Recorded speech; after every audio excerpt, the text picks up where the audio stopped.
Want to become an elite level athlete? Well, look no further. The Reclaim Your Throne Elite D1 training course is all you need to take your performance from subpar to the creme de la creme of athletes all around the world.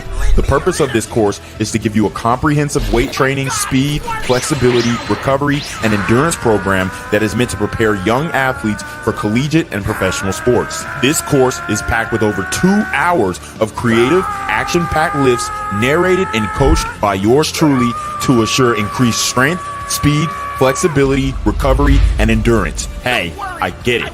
Training alone can be tough and can even make you feel misguided or somewhat unmotivated. But with this course, I walk you step by step through each and every lift to make sure you're using the proper form to prevent injuries and that you're hitting the correct muscle groups to render maximum results. So what are you waiting for? It's now or never. So go ahead and get the training course today so you too can reclaim your throne.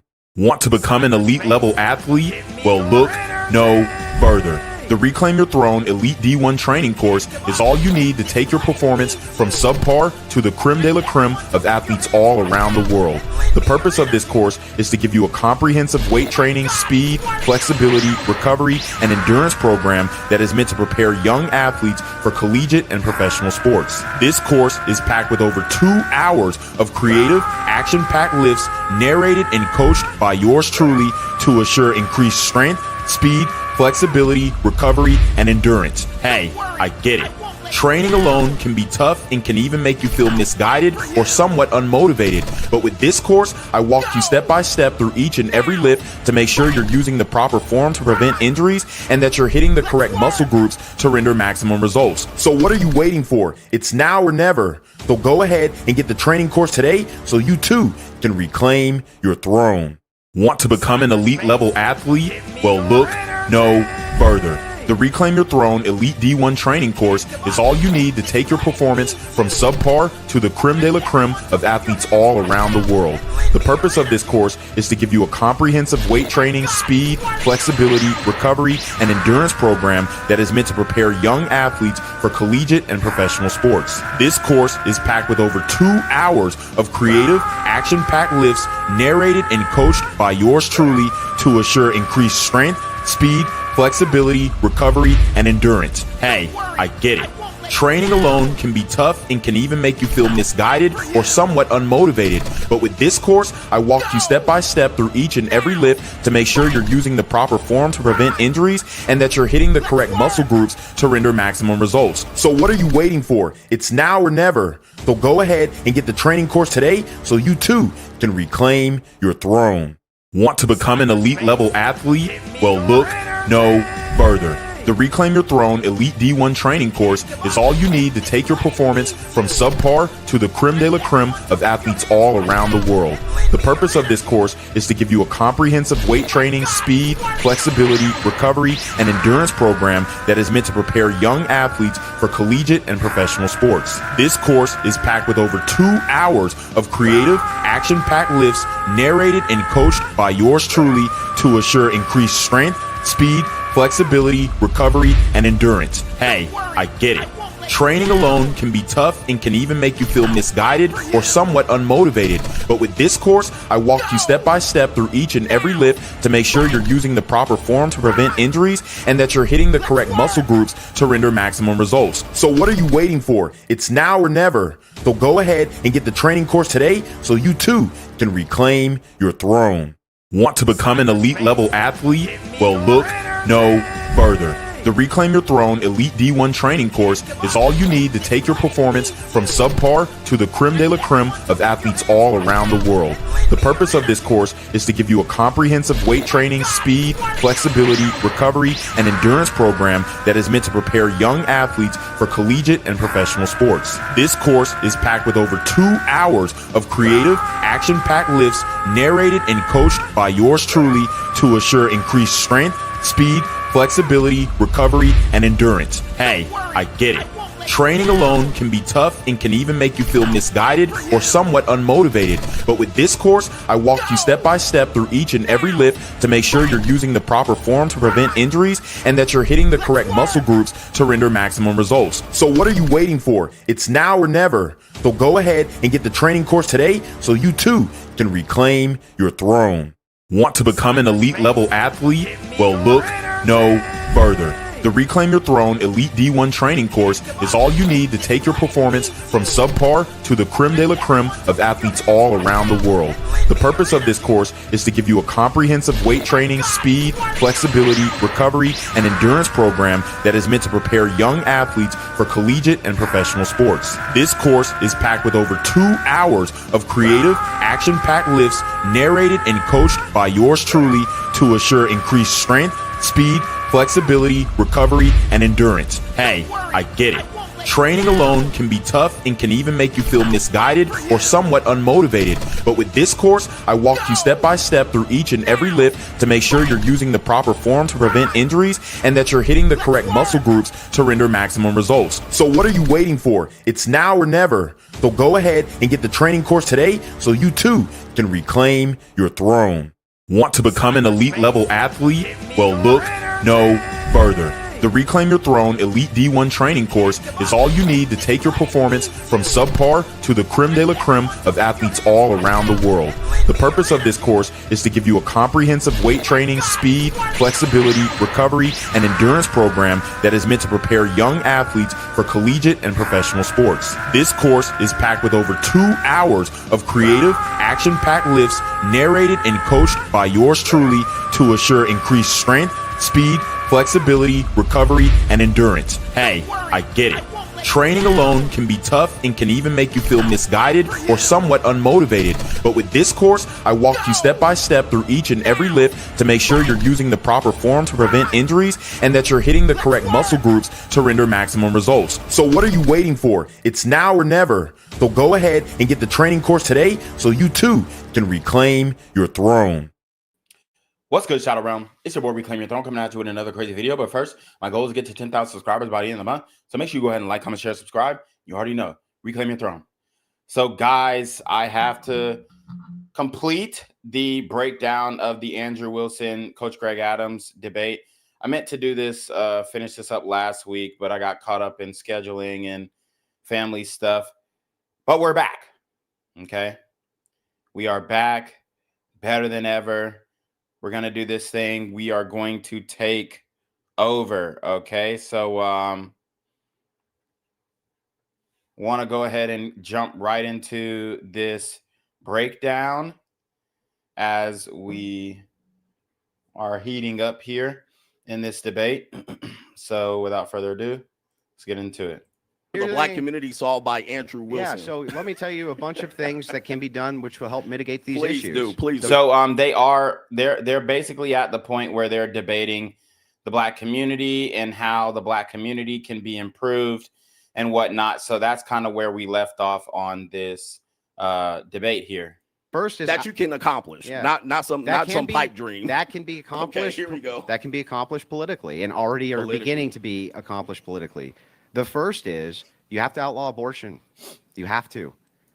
Again, you know, he's trying to present solutions that are never going to happen. All right. We did get the reversal of Roe v. Wade, making it so that it's a states' rights issue. But the individual states are not going to, especially the liberal states, are not going to outlaw abortion. So, you know, trying to push for, you know, I get it. It's a noble cause, whatever. We're pro-life here. But at the same time, you're pushing a pipe dream because women control the political system. Let's just be real. All right. Women control the political system. They have complete and utter control of the political system, even though, you know, people say, oh, it's ran by men. But, you know, it's ran by men. And it still is a system that ultimately benefits women. So you're not going to get rid of that. And then they also are a majority of the voter base as well. You know, you don't have men who are as politically active as women. So the only reason Roe v. Wade was even reversed is because of the Supreme Court. If it wasn't for the Supreme Court, you know, abortion would still be legal federally. It has to be outlawed. And not by state where you can just go to the next state and do another abortion, right? One of the biggest problems with promiscuity in the black community is that they use abortion as a form of birth control. Same problem that you see in the white community, by the way. It's just more prevalent in the black community. The next problem that you have there is the lack of religiosity, where there used to be a really strong core religious base of based black men. And they were patriarchal, very patriarchal. And the thing is that it's the idea of these feminist bra-burning lunatics that told black women not to be under the evil patriarchy of their men. And yet, at this point, the men are rolling over and allowing the matriarchy to take over in their own community. Is a return? Yeah, and it's not that the men are rolling over. It's that the men are stepping back, because what happened was the black woman traded in the man for the state. So instead of having a man in the house, they are getting government subsidies to support their lifestyles. And that's why, you know, they're willing to say, oh, you don't need no man. We don't need no man. We're going to do this all by ourselves. You have parental alienation. In many of these cases where there is a fatherless home, much of it has to do with the promiscuity of the woman and her just, you know, laying down with anything. But also you have women who have the child and don't want to work it out with the man. They don't want to be in the same household because it will mess up whatever government benefits they're getting from being a single mother. So, you know, you also have instances of parental alienation where it doesn't work out, quote unquote, and then you have the parents at odds fighting each other instead of working together in, quote unquote, co-parenting. Traditional church ethics going to assist that? Of course it will. Of course it will. How do I know? Because it did then, just a few short years ago. I'm not talking about hundreds of years ago. I'm talking about 60 years ago. By the way, there's other things that you can do too. Getting rid of EBT, getting rid of social programs. Again, I mean, EBT, that EBT is not going, getting rid of EBT is not going to make black women want to stay with black men. You know, it really isn't. At the end of the day, women have already drank the feminist mindset. They've already drank the feminist Kool-Aid. That genie is not going back in that bottle. The women have, quote unquote, fought for their independence, and they're keeping it. I promise you, they're not giving. They're not. You know, you got a lot of people who saw the election of Zohran Mamdani in New York, and they're, oh, well, majority of women voted for Mamdani, repeal the 19th. That's not happening. So why even say it? Why even continue to push the divide? I know it's a funny little thing to say and whatnot, but all you're doing is pushing women further and further away. It's like, okay, well, you can't convince them to vote conservative, so you're just going to take away the right for them to vote. You know, that it's the same anger that that will come from them politically that happened when they, you know, reversed Roe v. Wade. Women were more adamant about getting abortions, at least on social media. They were more loud about it because of that historic reversal. Are designed to keep people dependent. These are all things which can be politically accomplished. Just like abortion, the starting of banning that was politically accomplished in our lifetime. And the thing is like, you have no prescriptions. Fuck, at least I'm trying here, man. Man, Andrew, you are Captain Obvious. This is the Well, obvious then why didn't you obviously state it as a prescription? Because people have exhausted the means to be able to do this. Trust me, there have been people way better than you that dress better than you and shave their beard better than you that can do this, and they haven't been able to accomplish it. You have the Democratic Party that is highly influential. 92% of black women voted for Democrats. That's also possibly where most of those facts, and 70% of women in general voted for Democrats. So the pendulum is swinging way more left, especially after this administration completely botched their mandate. Again, this administration, the Trump administration, completely botched their mandate. So now you have more women going to the left than to the right. And then it doesn't help that you've got these guys on Twitter who are, you know, rage baiting the identity politics, the racism politics and all that kind of stuff. So if y'all think that you're going to be able to convince women to change their political ideology, you're basically pushing a pipe dream. Women go to church. Most of black churches are overwhelmingly women. It's a woman's club, and you're telling me about something completely obvious that everybody has pointed out for 25 years. You're not giving me anything new. This is a completely obvious scenario, and you believe that you've enlightened me over here, and you're waiting for me to give you a solution. Let me tell you something. It's not about changing your mind. You certainly would never do that. Now, at this particular point here, the unsettling experience that men experience in divorce. All right. You're saying you're just going to mitigate it or eradicate it. What about the small percentage of men that experience it and go through issues like high levels of self-deletion, high levels of them not being able to recover financially ever? They're still going to experience this under your scenario. Yes. This doesn't disappear. It'll never What prescription do you have for those men that went to your marriage and they got divorced 33%? What do you do with these men? 33%. Okay, 20%, 30%. It still was at a high rate. I think it would what even prescription be lower than that. You would hope so. Here's the thing: like Andrew Wilson is prescribing a religious, a religious prescription for what would make a marriage work. But the reality is most people are not going to abide by that. A lot of people are moving away from the church. Most people nowadays don't even go to church. So, trying to push a religious angle at it, you have to be more realistic. You have to be more practical. People aren't just going to adopt that because there are people in this world who just believe the whole idea of religion is silly in the first place. And that's 50% of, the population, the marriageable population. So, I really think that he's trying to take a small microcosm like the Amish, like we broke down last week. Women don't want to live like the Amish. Hell, they barely want to live like nuns. They don't want to live like Catholic nuns. Like, bro, you're trying to put the genie back in the bottle. Women and their open sexuality is not going back in the bottle, bro. So it's just interesting how he keeps harping down on the point of, well, make everybody religious. That's not a realistic goal or outcome. So that can't be a solution because it's not realistic. You can't indoctrinate or convince a whole population to believe in a specific religion. I mean, it's just not going to happen. Oh, you would hope so. But hope is not a strategy. What?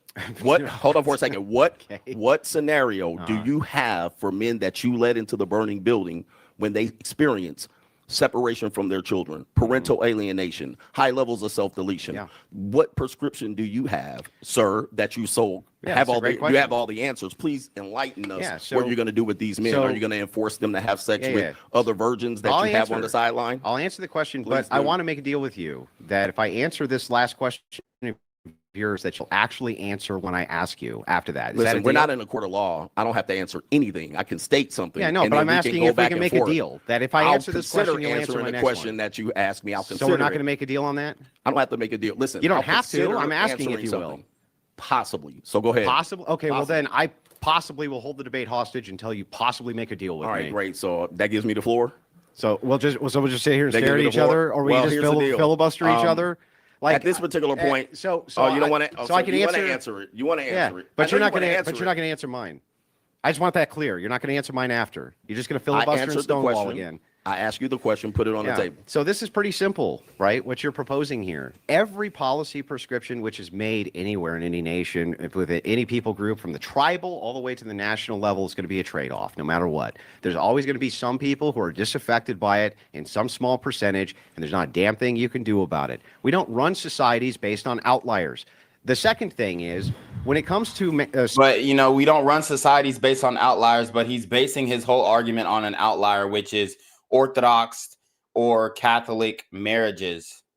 Those are outliers, buddy. The majority of people who get into marriages are not Orthodox or Catholic. And then also he said,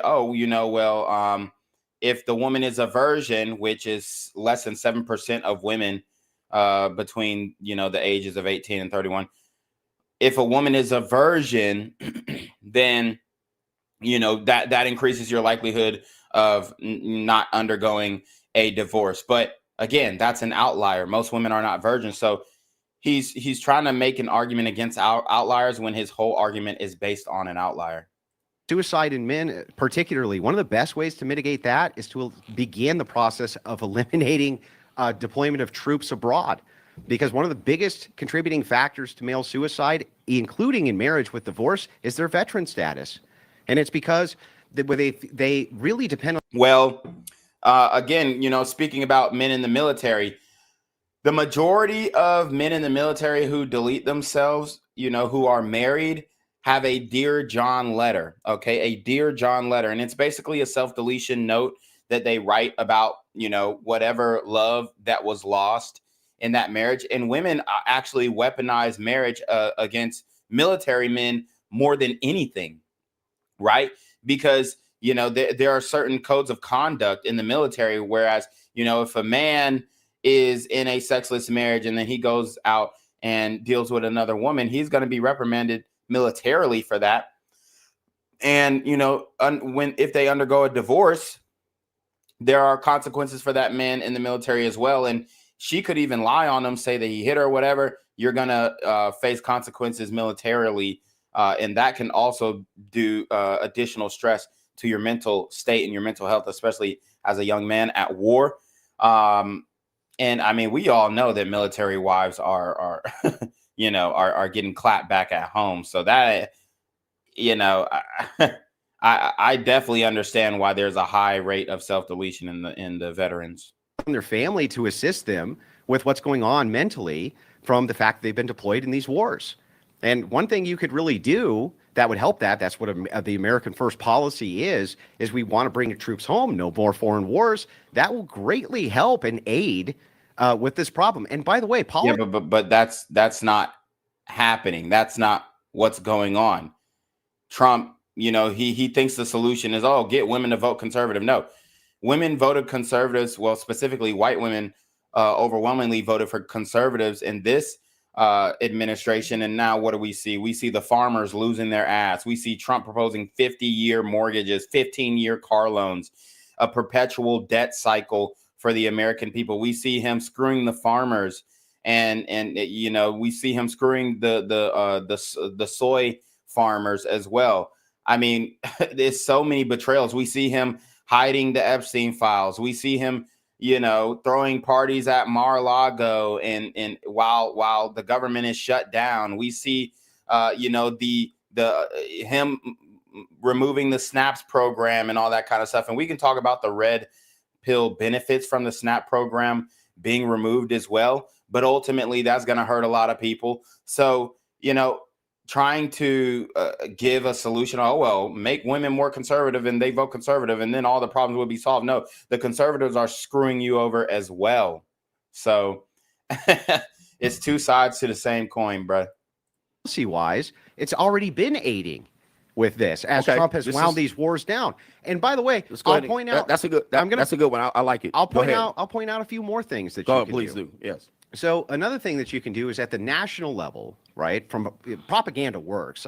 I'm sure you agree. Propaganda absolutely works. Absolutely. If at a national level you had propaganda, which instead of showing LGBTQ flags, degeneracy, girl bossing, shit like this, which is what you see everywhere, you had institutional family units instead. Right. And that was what you saw everywhere that you went. And that was where the social status was. At the top down level, that would really help change people's psyches around the same way they were indoctrinated towards the degeneracy, same way you can indoctrinate them out of degeneracy. That's how we got a whole nation to smoke. And it's also how we got a whole nation to quit smoking. So the thing is, there really are good prescriptions here. And the only thing I get from you. Wait a minute. Hang on. We're talking about self-deletion of men. Almost done. Okay. Yes. That'll help with self-deletion of men. Yes. And it's one of the biggest contributing factors. Single motherhood, another huge contributing factor. These are all things which we need to mitigate. And by the way, these are all great prescriptions. You said I don't have none. No. For a second. That's what you said. Now, here's the deal.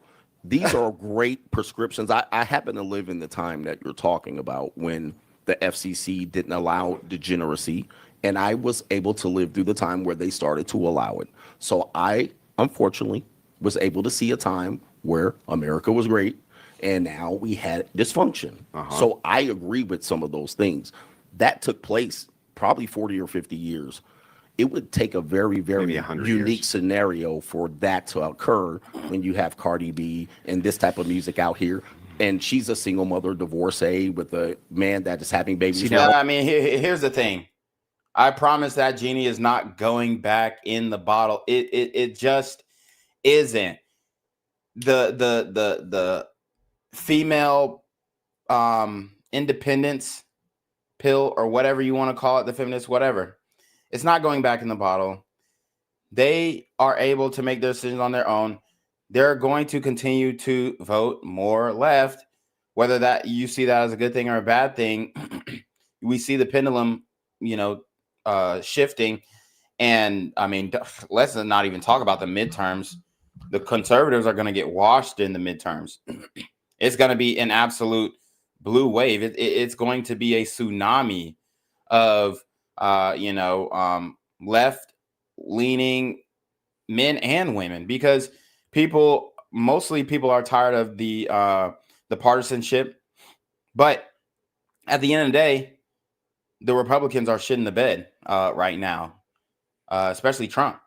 So the funny thing is that a lot of Andrew's solutions require the cooperation of modern women. I'm telling you right now, you're not going to be able to tell them nothing. You can't tell them nothing. You can't tell them stop going out and partying, stuff like that. You can't tell them, slow down on the niggas you fucking. You can't tell them that. I mean, they're just not going to receive it. It's absolutely hilarious. But shout out to the chat. We got Roland in here. He says, Andrew dog walked this loser. Okay, thank you for your opinion.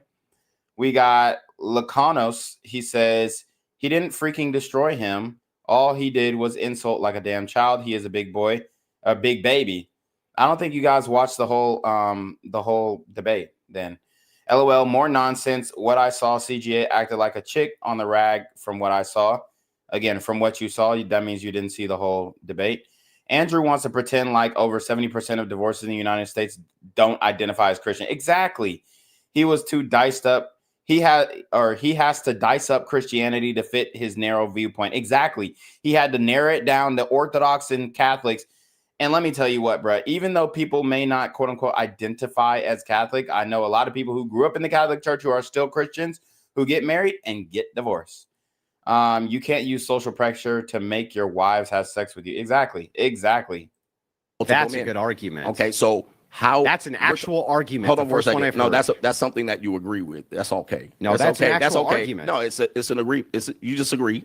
You can be humble enough to say you agree. That's an actual argument. No, listen, you don't have to be, you don't have to belittle or attempt to belittle. Well, I'm here a grown ass man. The argument just say is you agree. Propaganda hey, takes listen, time. listen. Just say you agree.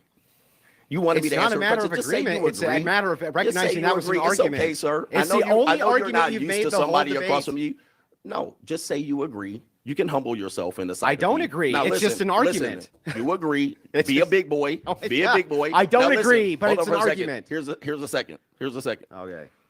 You're telling me it's going to take 50 to 100 years. No. I ask you about a man that's considering taking his life today. You're telling me about propaganda machine. Okay, there are men here that are been abandoned from their kids. They've been alienated. I'm talking about today. I'm not talking about in the church. I'm talking about today. Okay. I'll answer You're telling me about some scenario where you're going to change liberalism and bring in righteous conservatism. That's not going to work today. We need solutions for men today, not 50 years from the turning point meeting. Okay. At this point, today we have men that are in dire need of help. I agree. They're going through unsettling situations and divorces. This is who I speak to, and you keep telling me obvious answers about propaganda and changing this and going to church. This sounds great on paper, but that doesn't happen today. You don't start that today. Can you give me one solution you got that starts today, Mr. I got all the solutions? We can start today. Yeah. If you assist with funding MRA groups today who are trying to legislate and get legislation passed today. Here's the thing. The MRA men's right activists are not taken seriously in government. They are classified under Homeland Security. They're classified as a hate group, terrorist group. I mean, look, we did this breakdown where they were talking about the red pill and they classified it as a terrorist group, or it was like a Homeland Security memo or something that they released here. And let's see. Yeah, let me pull up the article. And this was by Homeland, and this was by the FBI as well. So Andrew Wilson is saying, "Oh, become based." There were back then in the 50s, you had based black men. Well, based, the word based is now labeled as a violent and extremist by the FBI. So yeah, I don't think we should be using those terms, because then you're just putting a target on your back for young men's lives to be meddled with by foreign intelligence agencies, because ultimately the FBI has been co-opted by foreign intelligence agencies. So, I mean, you are putting a huge target on young men's back by telling them to become based and all this kind of stuff. And now you've got the red pill. That's why I say red vitamin. You've got the red pill also designated as a hate, violent, extremist, terrorist term by the FBI and Homeland Security. Let's watch. Welcome back. It is time for the Hot Topic Buzz. New documents reveal a list of commonly used words online that the FBI has labeled extremism. This after a FOIA request. It's a Freedom of Information request from the Heritage Foundation. The phrase red pill, made famous by the Matrix, is a belief that society is corrupt and people are victims of that corruption. The word based, just based, according to the FBI, refers to someone, quote, who has been converted to racist ideology. And then there's this one, LARPing. It originally refers to groups doing live action role playing. Now it's a way to, quote, deride individuals accused of not being as extreme.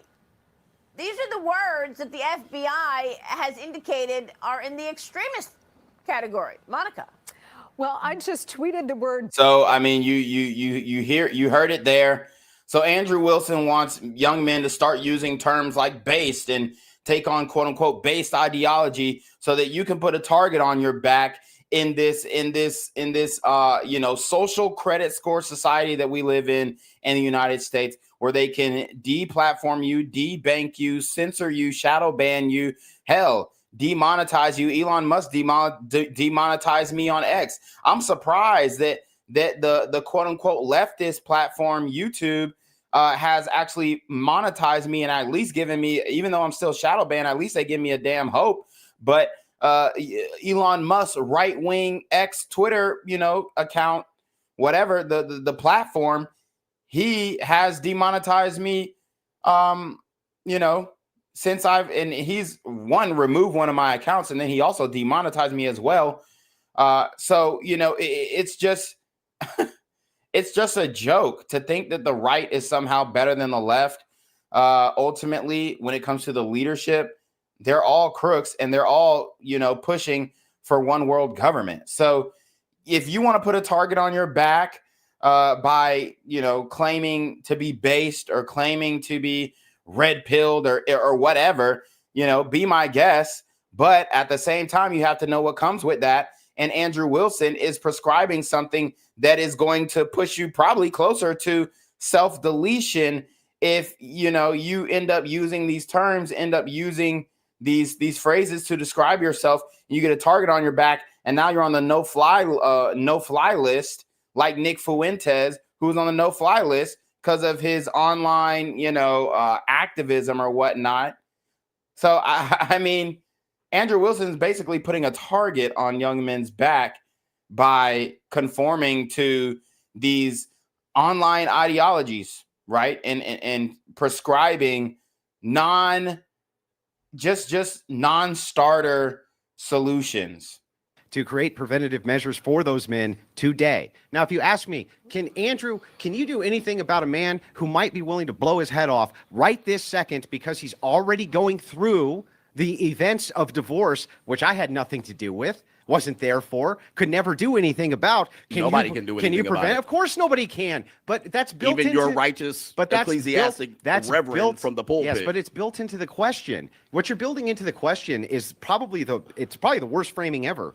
Andrew, if somebody right this second is willing to do something bad, can you stop them? Here it comes. Look at the scenario. Understand. But your scenario is to change MRA funding when women outvote men 60 to 40%, and you have women lobbyist groups and 0 men lobby groups. That's what you're telling me. Really We're going to change to fund MRA groups. Congress makes the law, not the voters, sir. Hold on. When makes the law. MRAs are on some terror lists. Yes. Yeah, that's true. So you're telling me that they're going to start just switching funding? We're just going to switch funding over here to a terrorist organization, the thing is, according to some of these websites. Yeah, I would say this is just a pie in the sky. All your solutions are completely pie in the sky. Not pie in the sky, but I'll give you an example. I'll give you an example. The least possible situation that can occur. I'll give you an example of where it's already happened. So I would argue that the traditional churches are MRAs, that they are men's rights advocacy groups. Oh my God. He's saying the traditional churches are MRAs.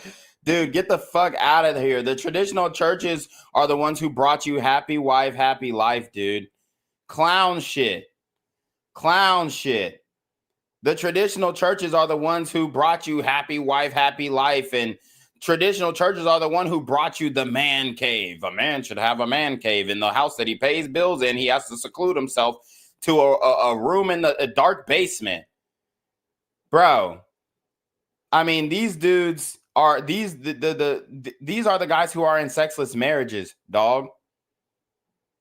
I mean, just out of touch, completely out of touch.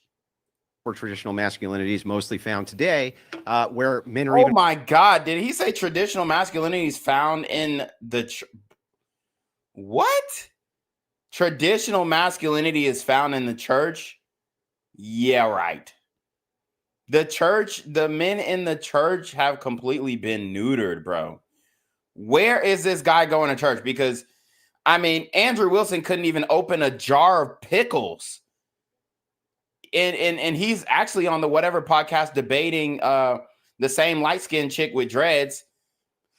He's debating her again. In the first debate that he did with her, he couldn't open a jar of pickles. And he's saying the most traditional men or the most masculine men are in the churches. Dude, you got to fuck out of here. Allowed to be masculine. Hang on. Let me finish my point. And it is the case that those MRAs, in this case, the traditional churches, already got abortion rolled back, didn't they? They're already moving these things back. They're already at the forefront. The MRAs didn't do that. It was the Supreme Court that did that. It had nothing to do with the MRAs. Like, what the fuck? Of fighting degeneracy. They are also the ones who are at the charitable forefront of helping those same veterans who are blowing their heads off when the government doesn't even pay any attention to them. When by the time the government was all done doing any of these reforms when it came to veterans associations, it was those pesky old traditional churches that from Sky Daddy that you hate so much. They were the ones on the forefront who were actually assisting those people and not doing that. While you asked me this question, Andrew, what can you do right this second for a guy who's going to blow his head off? Well, probably nothing. But neither can you. Of course But not. at least we can do something about that not happening to others. Okay, so that's very easy to accomplish in red states. And red states overwhelmingly were the states that got those things passed. Yeah. They were already going to get it passed without the interaction of these so-called righteous individuals. That was done at the federal level, now not the state level. Through Donald Trump. And the federal level. Now watch this. It has nothing But to do with California, Nevada, these are all states that you can easily drive to and get it done because they're red Which is why we or need they're a blue federal states. ban, yeah. And at that particular point, are we going to get a federal ban? Yeah, Do you believe we very have possibly it? could, yeah. Possible. It looks good. It looks good, but yeah. we don't have it today. What? How does a federal ban look? How do you have faith in a federal ban when the Trump administration is absolutely botching their mandate? There will be no federal ban. The Republicans are going to lose the midterms in 2026. Trump will be impeached, and then he will be completely neutered of his executive authority. 2028 comes, landslide against the Republicans. They're going to be landslided because they botched their mandate in such an epic proportion. All right, so we don't. We don't have it. So what do you want to do? More than likely, Yeah. I'm going to tell you. Shout out to Johnny Las Vegas. He says traditional churches have women preaching feminism in the pulpit. Exactly.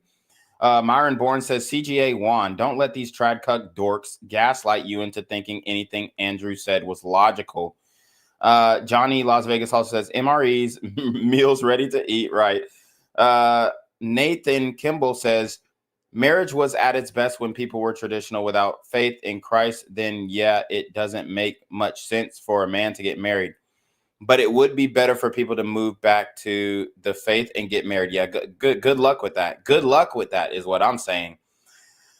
Johnny Las Vegas says, what federal ban? The Supreme Court gave the rights back to the states. What a lying sack of shit. Exactly. It was not an issue of abortion or pro-life or pro-choice. It wasn't an issue of, this embryo has rights to live. It was an issue of, does the federal government have the right to make a decision on a law versus the state's right to do so? And the Supreme Court ruled that no, they didn't. It had nothing to do with trying to preserve life or anything about the morality of abortion or the lack thereof. Had nothing to do with that. It was a it was a states' rights versus federal government rights issue. That's all it was. It had nothing to do with religiosity or anything like that. So I wish that Andrew Wilson would stop classifying it as such, because he knows that it had nothing to do with religiosity or any of the ilk. You said it's possible, and I say more than possible, you're not going to get it. All right. So at that point, that's what they said about Roe v. Wade, and they were wrong. They're wrong today. They're wrong possibly. We possibly might get it, but California they're not doing it. I can drive to California right now. If there's a federal ban, when there's a woman I can drive it, I could take a woman to. There will never be a federal ban on abortion. Again, you're not putting that genie in the bottle. So much so that the Democrats want to stack the Supreme Court with like 13, 14, 15 judges in order to make it so that the right doesn't have as much power. I mean, it's more of a likelihood that the Supreme Court expands than there be a federal ban on abortion. Nevada, yeah, but it's already decreasing the rates. It's already working. Like, what are you talking about? It's already effective. All it does is just send women to another place, and it reduces the amount of abortions. It reduces it significantly. Now, we're not. That's all we're talking about. Reducing it. We're talking about now the unsettling experiences. So do nothing. We're doing something. Yeah. We're doing something. I'm informing people. I'm giving people the information. To do what? And you're telling me what a pie-in-the-sky solution that might take Tell me forever. what men should do. I'm telling you what they're doing. All right. At this particular point, this is the question that you've been wanting to ask me. All right. I put out a book called 52 Things That Men Should Do Prior to Considering. Okay, so Andrew Wilson claimed that abortion was going down because of the reversal of the Dobbs decision. And what you what he's claimed actually was wrong. This is coming from gutmatcher.org. Here's the article here.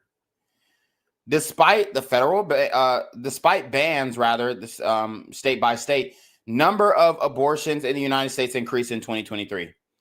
New findings from the monthly abortion provision study show that an estimated 1,037,000 abortions occurred in the formal healthcare system in 2023, the first full calendar year after the U.S. Supreme Court decision in Dobbs v. Jackson Women's Health Organization overturned Roe v. Wade. This represents a rate of 15.9 abortions per 1,000 women of reproductive age and is an 11% increase since 2023, the last year of which comprehensive estimates are available. It is also the highest number and rate measured in the United States in over a decade. Wow. So after they reversed the Dobbs decision, women said, fuck that. Let's increase the number of abortions. And the next calendar year, they increased the number of abortions by 11%, the most in U.S. history. So Andrew Wilson's just completely wrong in his analysis of the aftermath of the Supreme Court decision to reverse the Roe v. Wade situation. Marriage. Okay. What it does is take it through a step-by-step approach of what they need to look out for just to detect. What does that do? Hold on for a second. just to detect this man's considering. I've had plenty of men that said they were considering marriage. They found the red flags because of my book, and they stopped getting married to a woman that eventually they saw would have been bad for them. That would have cost them hundreds of thousands of dollars. So I'm doing something very positive. Now watch this. You mitigate the red flags. You allow men to understand what the process of marriage is. Mitigating the risk. Then you're going into possibly telling them what the state is involved in, how your children are affected, parental alienation, the odds of self-deletion, and so forth and so on. So that's an obvious, I want to make sure I got this right. opportunity for men to learn. So I want to get this right. You're telling me a pie in the sky possibility of changing laws so what you're when doing, women outvote men 60 to 40%. Yeah, so you wrote, it doesn't, dude, you don't even understand the political process and how it works. Voting itself, when you're talking about lobby groups. Yeah, you're talking about lobby groups and what NGOs. Men lobby groups? What male lobby groups do they have? The traditional churches. Okay, we're back. Oh my God. He thinks the traditional churches are men's lobbying groups. Is he absolutely out of his fucking mind? For one, what traditional churches are left, dude? You got quote unquote traditional churches with fucking rainbow flags hanging from their banners. What the hell is he talking about, a traditional church? There are no traditional churches left, bruh. There are no traditional churches. And if they are, they're in bumfuck Idaho or something like that. There are no traditional churches in the major cities where there are, the majority of the population lives. So what is he talking about? What is he talking about? Guys, make sure y'all show love. Hit that Cash App, hit that Super Trap, hit that PayPal. Show some love to the channel. Make sure you like, comment, share, and subscribe. We are streaming live on YouTube, hashtag Reclaim Your Throne, Twitch, Rumble, X, Instagram, and Kick. So show some love here. I'm going to actually put a poll in the chat to see who won the debate, see who you guys think won a debate. Andrew Wilson or CGA? We're back to church again. They're the ones who do all the lobbying on behalf of men. They're doing it on behalf of the men that follow them. That's not on behalf. Oh, they're not even doing it on behalf of men. They're really doing it on behalf of women. I mean, I believe Andrew Wilson has even made arguments that the church has been infiltrated by feminists. So how is he sitting up here making this argument that churches have never, tried to lobby for, to overturn a no-fault divorce? That was the red pill. That was the red pill, bud. That wasn't the churches. That was the red pill. Churches didn't lobby to get rid of alimony. Are you serious, dude? The majority of the tithes and offerings in churches come from women. They're not going to go against their financial base and push for the removal of alimony or of child support. That was the red pill, dude. The red pill pushed for the removal of child support. The red pill pushed for the removal of alimony. The red pill pushed for the reversal of no-fault divorce, which was actually enacted by Ronald Reagan, a conservative Christian who sold y'all ass out in the 80s and sold the black community out. So what are we talking about here? For all men. This abortion ban helps all men, not some. Their charities to men who are going to kill themselves helps all men, not some. It doesn't help all men in that situation. Yes, it helps the men. It helps. Because listen, yes, it does. I'm going to tell you where it doesn't. There might be a woman considering getting an abortion, and he wants to keep the kid. He has no mitigating risk. They're the only ones trying to change that. Exactly. No, they're not. It's the red pill. The churches aren't trying to change that, bro. The church, yes, the church, and some churches are even pro-choice. Some quote-unquote traditional churches are even pro-choice. They're not even pro-life. They got female preachers preaching from the pulpit. Hell, when Donald Trump was inaugurated, there was a female preacher of the church that they did like the little prayer in, and she just straight eviscerated his ass, talking about his treatment of LGBT community and trans communities. So what the hell is you talking about, dude? The church has been infiltrated. It's over. It's a dub.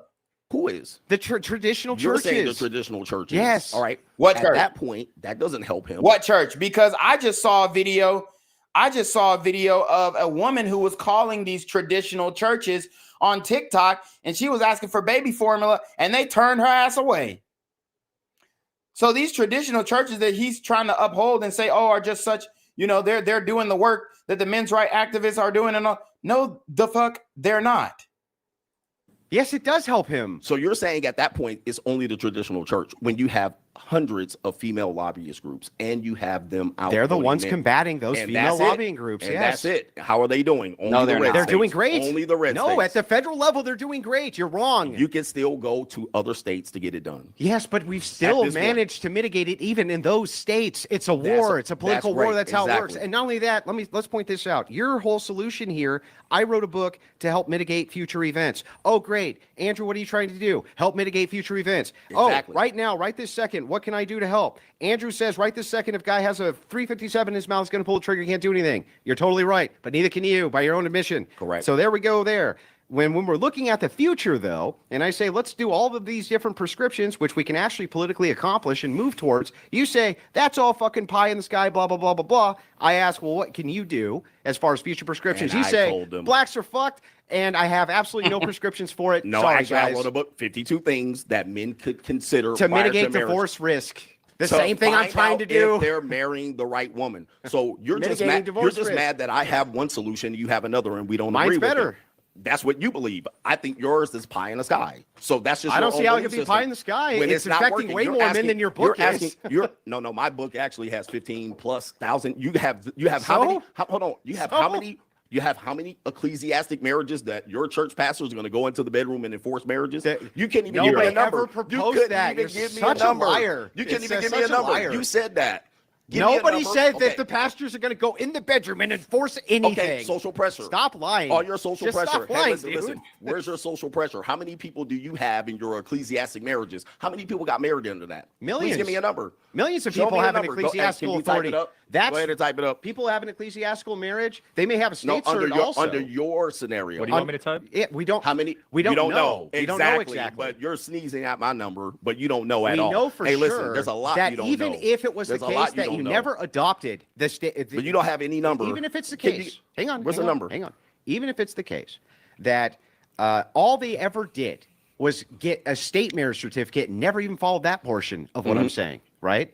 The number is still lower by the state's own numbers. It's still lower in Can you traditional give me churches. a number of your marriages that you're proposing that we're all going to follow? We don't so know. We they don't can have mitigate? polls You on it don't yet. have a number. Yeah, we don't know for sure. I would venture to say it's very little, under 100. Sure. All So right. what? So now we got. No, under it's not under 100. 100. Okay. Certainly No. under 100. No, it's not. All right. I Well, don't hear people- anybody talking about it other than you. Yeah, well, that's because you're not around traditional Okay. churches by your own admission. But yeah, there's Traditional people who have crowning ceremonies and get married by Traditional churches- churches who don't get a state cert. Oh my God. Again, he's trying to say, oh, well, people getting married under the church and they don't get a state certificate. Bro, again, common law marriage. And then also, the reality is no woman is going to get married without having that marriage license, marriage certificate, whatever you want to call it. You know, the only way that they will is if their man is red pill and he refuses to go that route. That's the only way. That you're not going to get them to do that under the religious framework, because here's why. Because if you are talking or about to marry a woman who is saying that she's religious, then the reality is that she's going to follow the rules of her religion, right? So she is going to believe that she deserves that marriage certificate. And then she's also going to say, hey, well, if we are religious and we don't believe in divorce anyway, why wouldn't we just go ahead and sign the state documents, because we're not getting divorced anyway? Now, you know, anybody can say, oh, well, I don't believe in divorce until you actually get into the situation where you're going to go get a divorce, right? Everybody who got married didn't think they was going to get a divorce, right? 100% of the people who got married 100% of the time believed that they were going to stay in that marriage. Otherwise, they wouldn't have got married. So the fact that you have 50% of those marriages dissolving or breaking up, just shows you that, you know, even under a religious context, women are still going to exercise that right to leave that situation if they're not happy, or they feel like that situation doesn't suit them, or they outgrow the man, like they have been continuing to say on social media. Traditional churches. In fact, there might be data on that. You should look. Please look it up. There might be under your scenario. Under his scenario, ecclesiastical, Orthodox, or Catholic marriage with no state marriage certificate. So let me see what let me actually ask it. How many marriages in the US are under ecclesiastical authority with no state license? All right, let's see. There's no official statistic on this number. Let me just ask Grok for an estimate then. So there's no numbers on it. No numbers. No numbers. That means it's a very small percentage. That means it's a very small percentage. All right.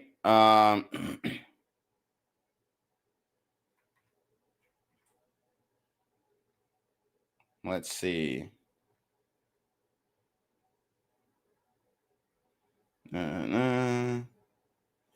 Okay, religious affiliation plays a role in 70% of weddings, down from 81%.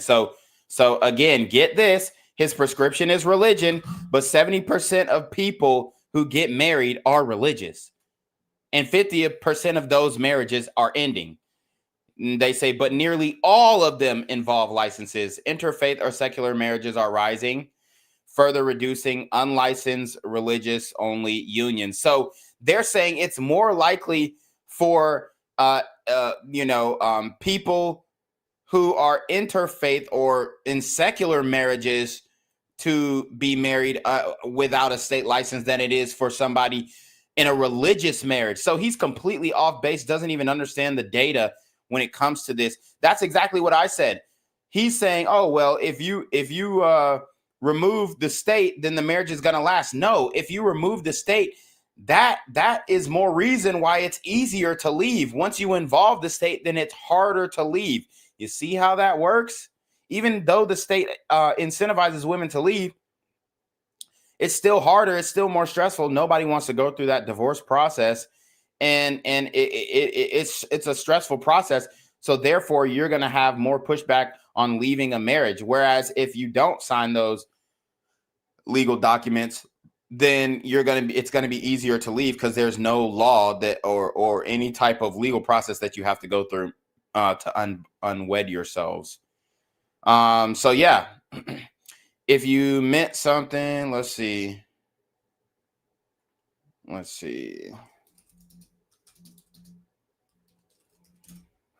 me see if they'll just give an estimate. So they said the best estimate on ecclesiastical marriage ceremonies that don't obtain or file for a state marriage license, Grok's best estimate is 5,000 to 15,000 people in the U.S. And this is a country of 350 million people. So I'll give them the benefit of the doubt. 15,000 people out of 350 million people. That is less than 0.000000000 Riley 1%. That's less than 0.0000000 O'Reilly Auto Parts. Ow! It's less than a percentage of one. It's less than 1,000% of 1%. Like, bro, that number is so minuscule. It's absolutely ridiculous that he's even bringing this up as a proper solution.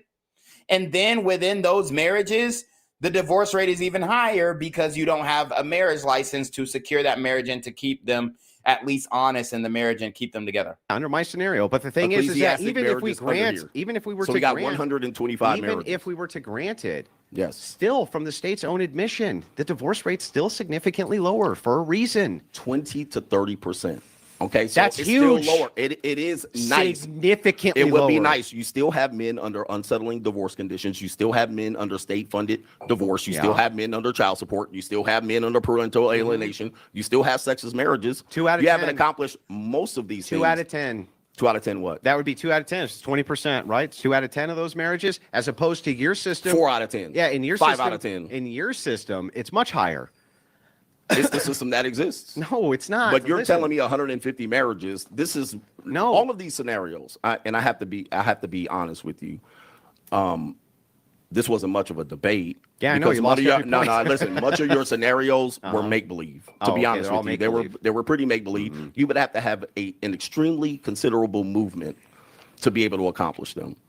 Like millions of people? You would have to have millions of people to do Can you pull exactly up how what many you're- Catholic and No, Orthodox are in the United States? Listen. It's my turn to ask. I can ask him to Please pull do, up the please stats. do. But that's not the number I'm looking How many? for. That's Yeah, not the it number is the I'm number looking we're for. looking for. We're looking for ecclesiastic marriages under your scenario. No, listen. Even That's if it the were only way it works for you. Yeah, the scenario is, even if whether it's Catholic, Orthodox, whatever, let's just say Christian in general, the amount of marriages that are Christian under a without a marriage license it's minuscule. It's not enough. It's not enough to even analyze the data point. It's just not enough data. If it were the case, do you agree with me that if you take the state out of marriage, that is going to assist in the reduction of divorce? We can't take the state out of marriage. No, we don't agree with that, because if you take the state out of marriage, again, it makes it easier to get divorced. That's the whole point. You remove the state out of marriage, and I mean, for one, you can't even get data on the divorce rates at that point, because there's no way to count it. There's no way to report it if you do splits. So you can't take the state out of marriage. Therefore, otherwise you won't even get any data on divorces. So for one, that's a flawed talking point there. I mean, completely flawed. Completely flawed talking point that Andrew Wilson is trying to lay his sword down on. It just doesn't make sense. It doesn't pass the sniff test. Not. That's what you're telling me. Yeah, can't why tell can't me how you? many people have done it? Yeah, but why can't you do it? Because no fault divorce, a woman can go into divorce you, even if, because you're not under her control. The How if you're not ecclesiastics are under married the to her? authority.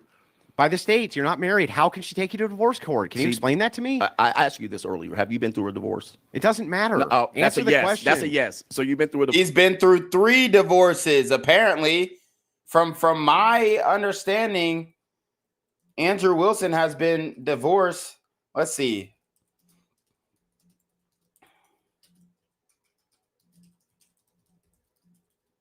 Let's see.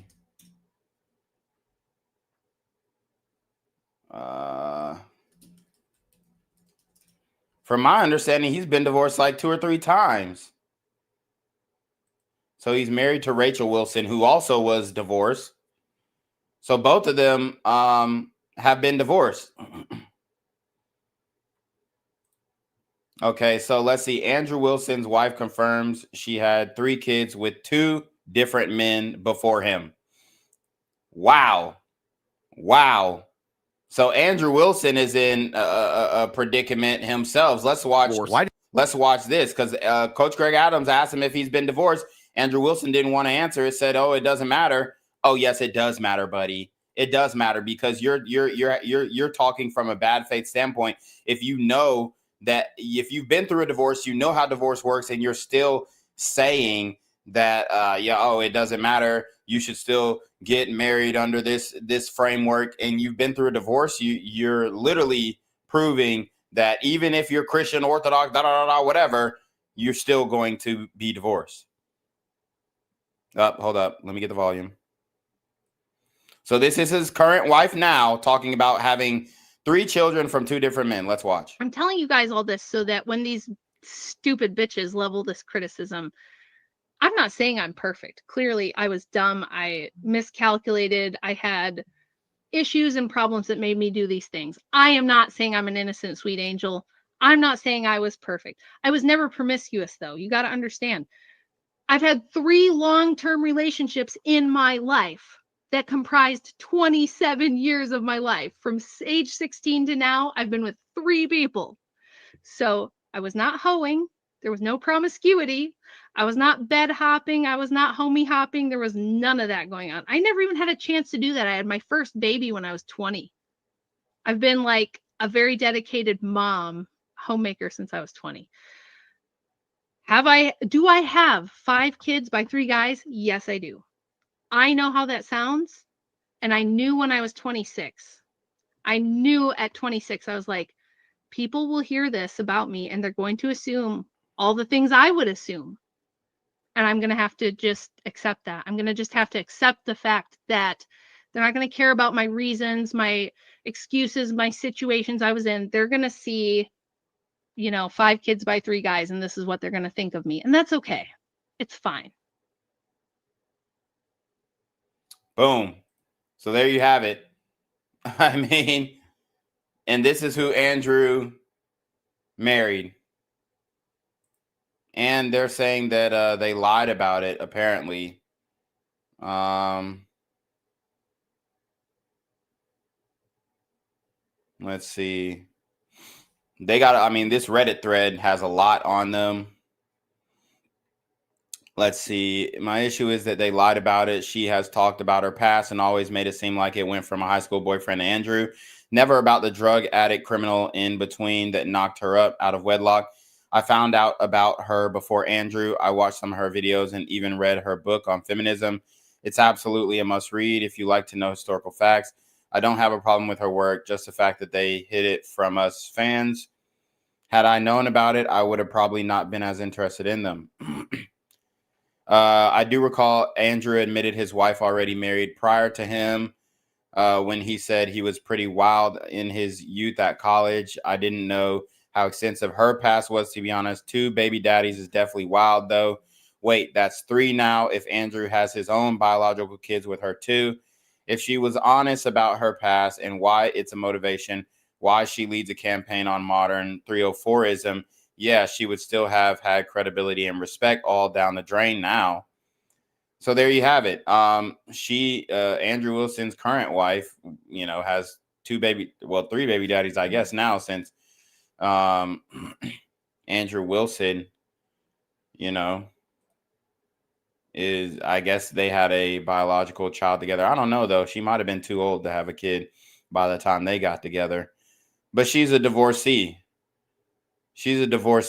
And let's see. Yeah, I'm trying to get more information on his marital background, but it seems like he doesn't want to share it in this debate. Why does that matter? Right, what is it pertinent to the debate? Because this is why. Can I finish? You've been telling me I'm cutting you off. You won't let me finish. Bro, I want an answer to my question. There we go again. Can you answer my question? I mean, I can play the game you're playing. You just won't answer questions. Jeez. All right, listen. I mean, I thought you were. Oh, so Knockout 4291 says Andrew Wilson has a child by a black woman that was exposed on Tree for 441 about Andrew Wilson. Okay. Child by a black woman out of wedlock while he was cheating on Rachel. Okay. Let me see. Oh yeah, let me finish this poll and then I'll go ahead and check that out as well. We might pull that video up. A tough guy. Listen, under this scenario, a marriage, even if it's ceremonial, religious, it doesn't matter if she files for the divorce, you will still be going in court to fight that. I don't care. You file for divorce if you're not married by the state, dude? Listen, can you answer my question? You're completely missing this. This is what tells me you haven't been through one. Have you talked to a divorce attorney? A woman can file. You have to respond and provide evidence that you were not married. Now, you and your common law, you living with your kids, it's going to be difficult. I'm trying to give you some information. That's and knowledge. common law marriage. Okay. That's different. In some states, there is no common law marriage. So that's just not answer, common law marriage. So just answer Listen, one. Okay. California doesn't even have common law, and that exists. It could be ceremonial. You could get married in Fiji.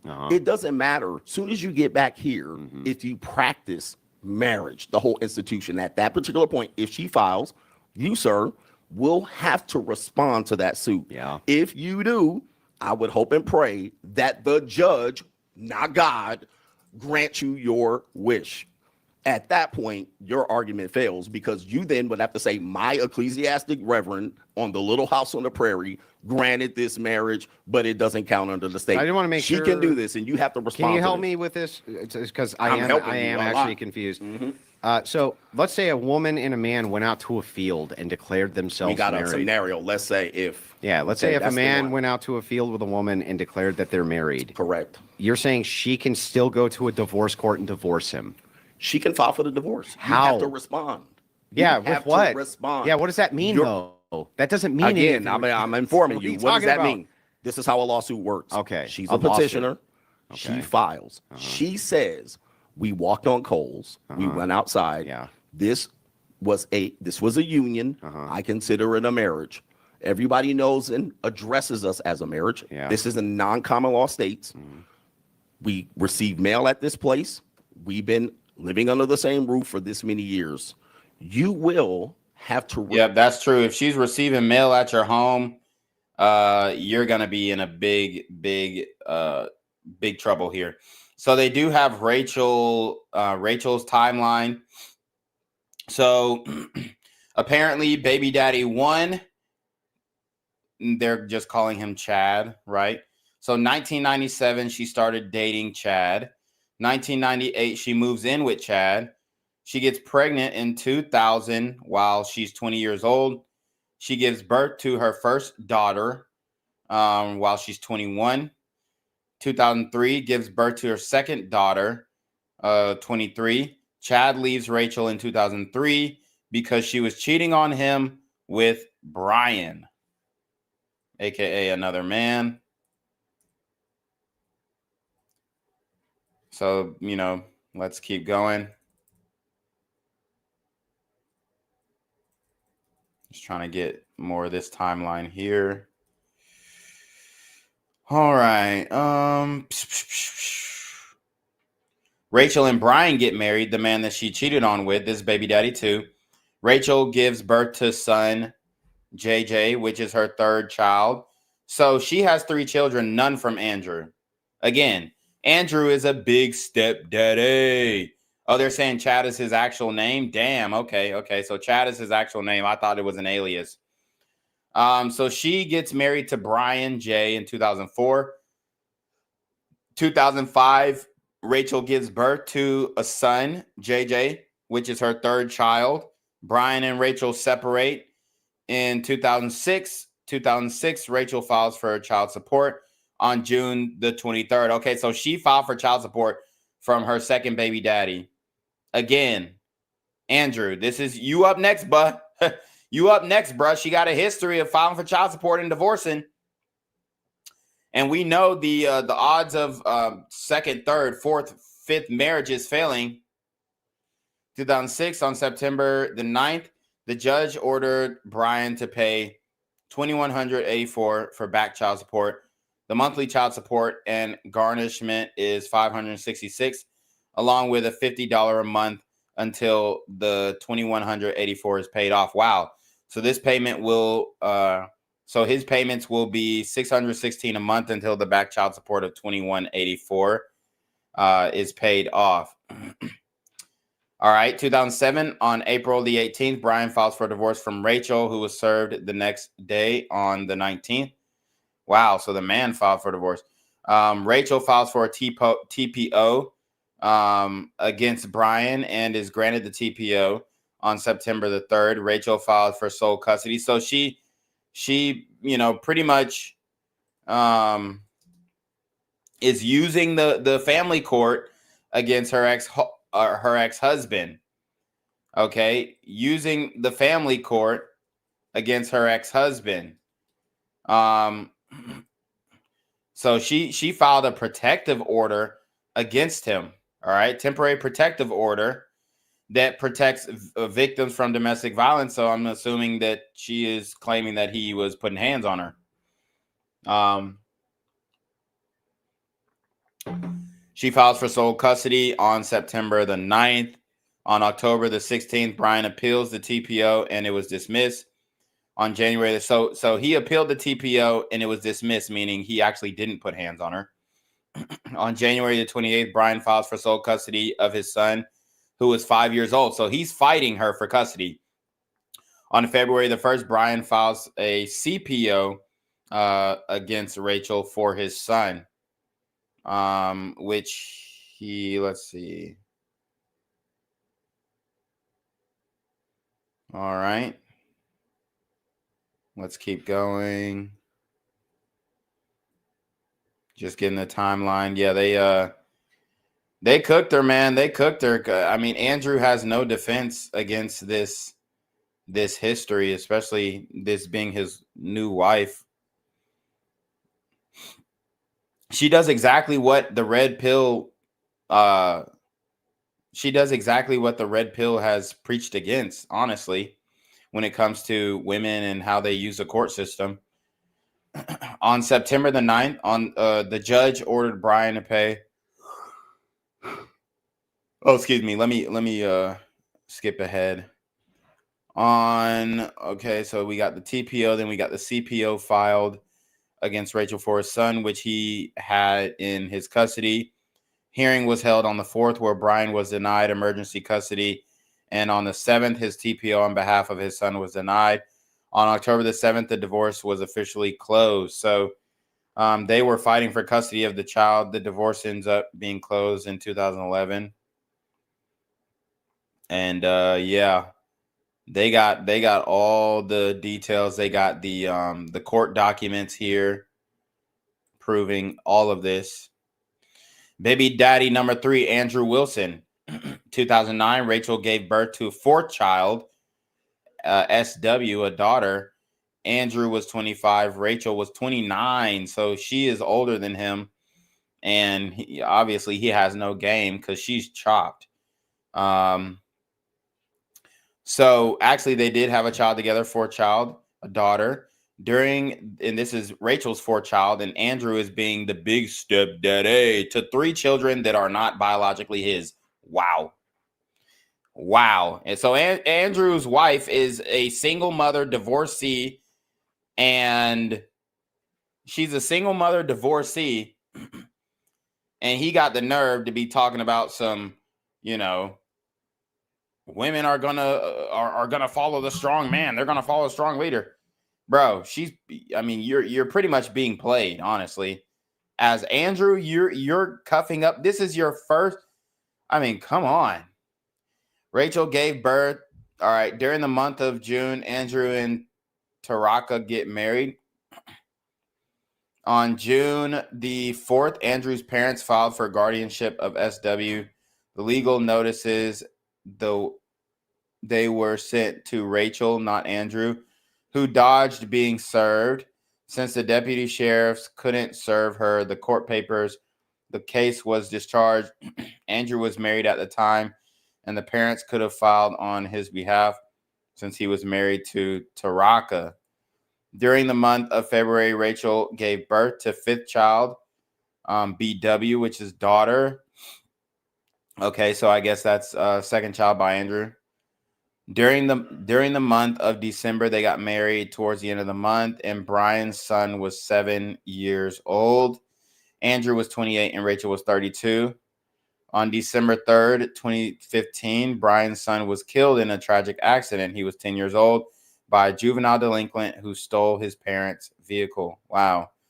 Very sad there. Very sad story there.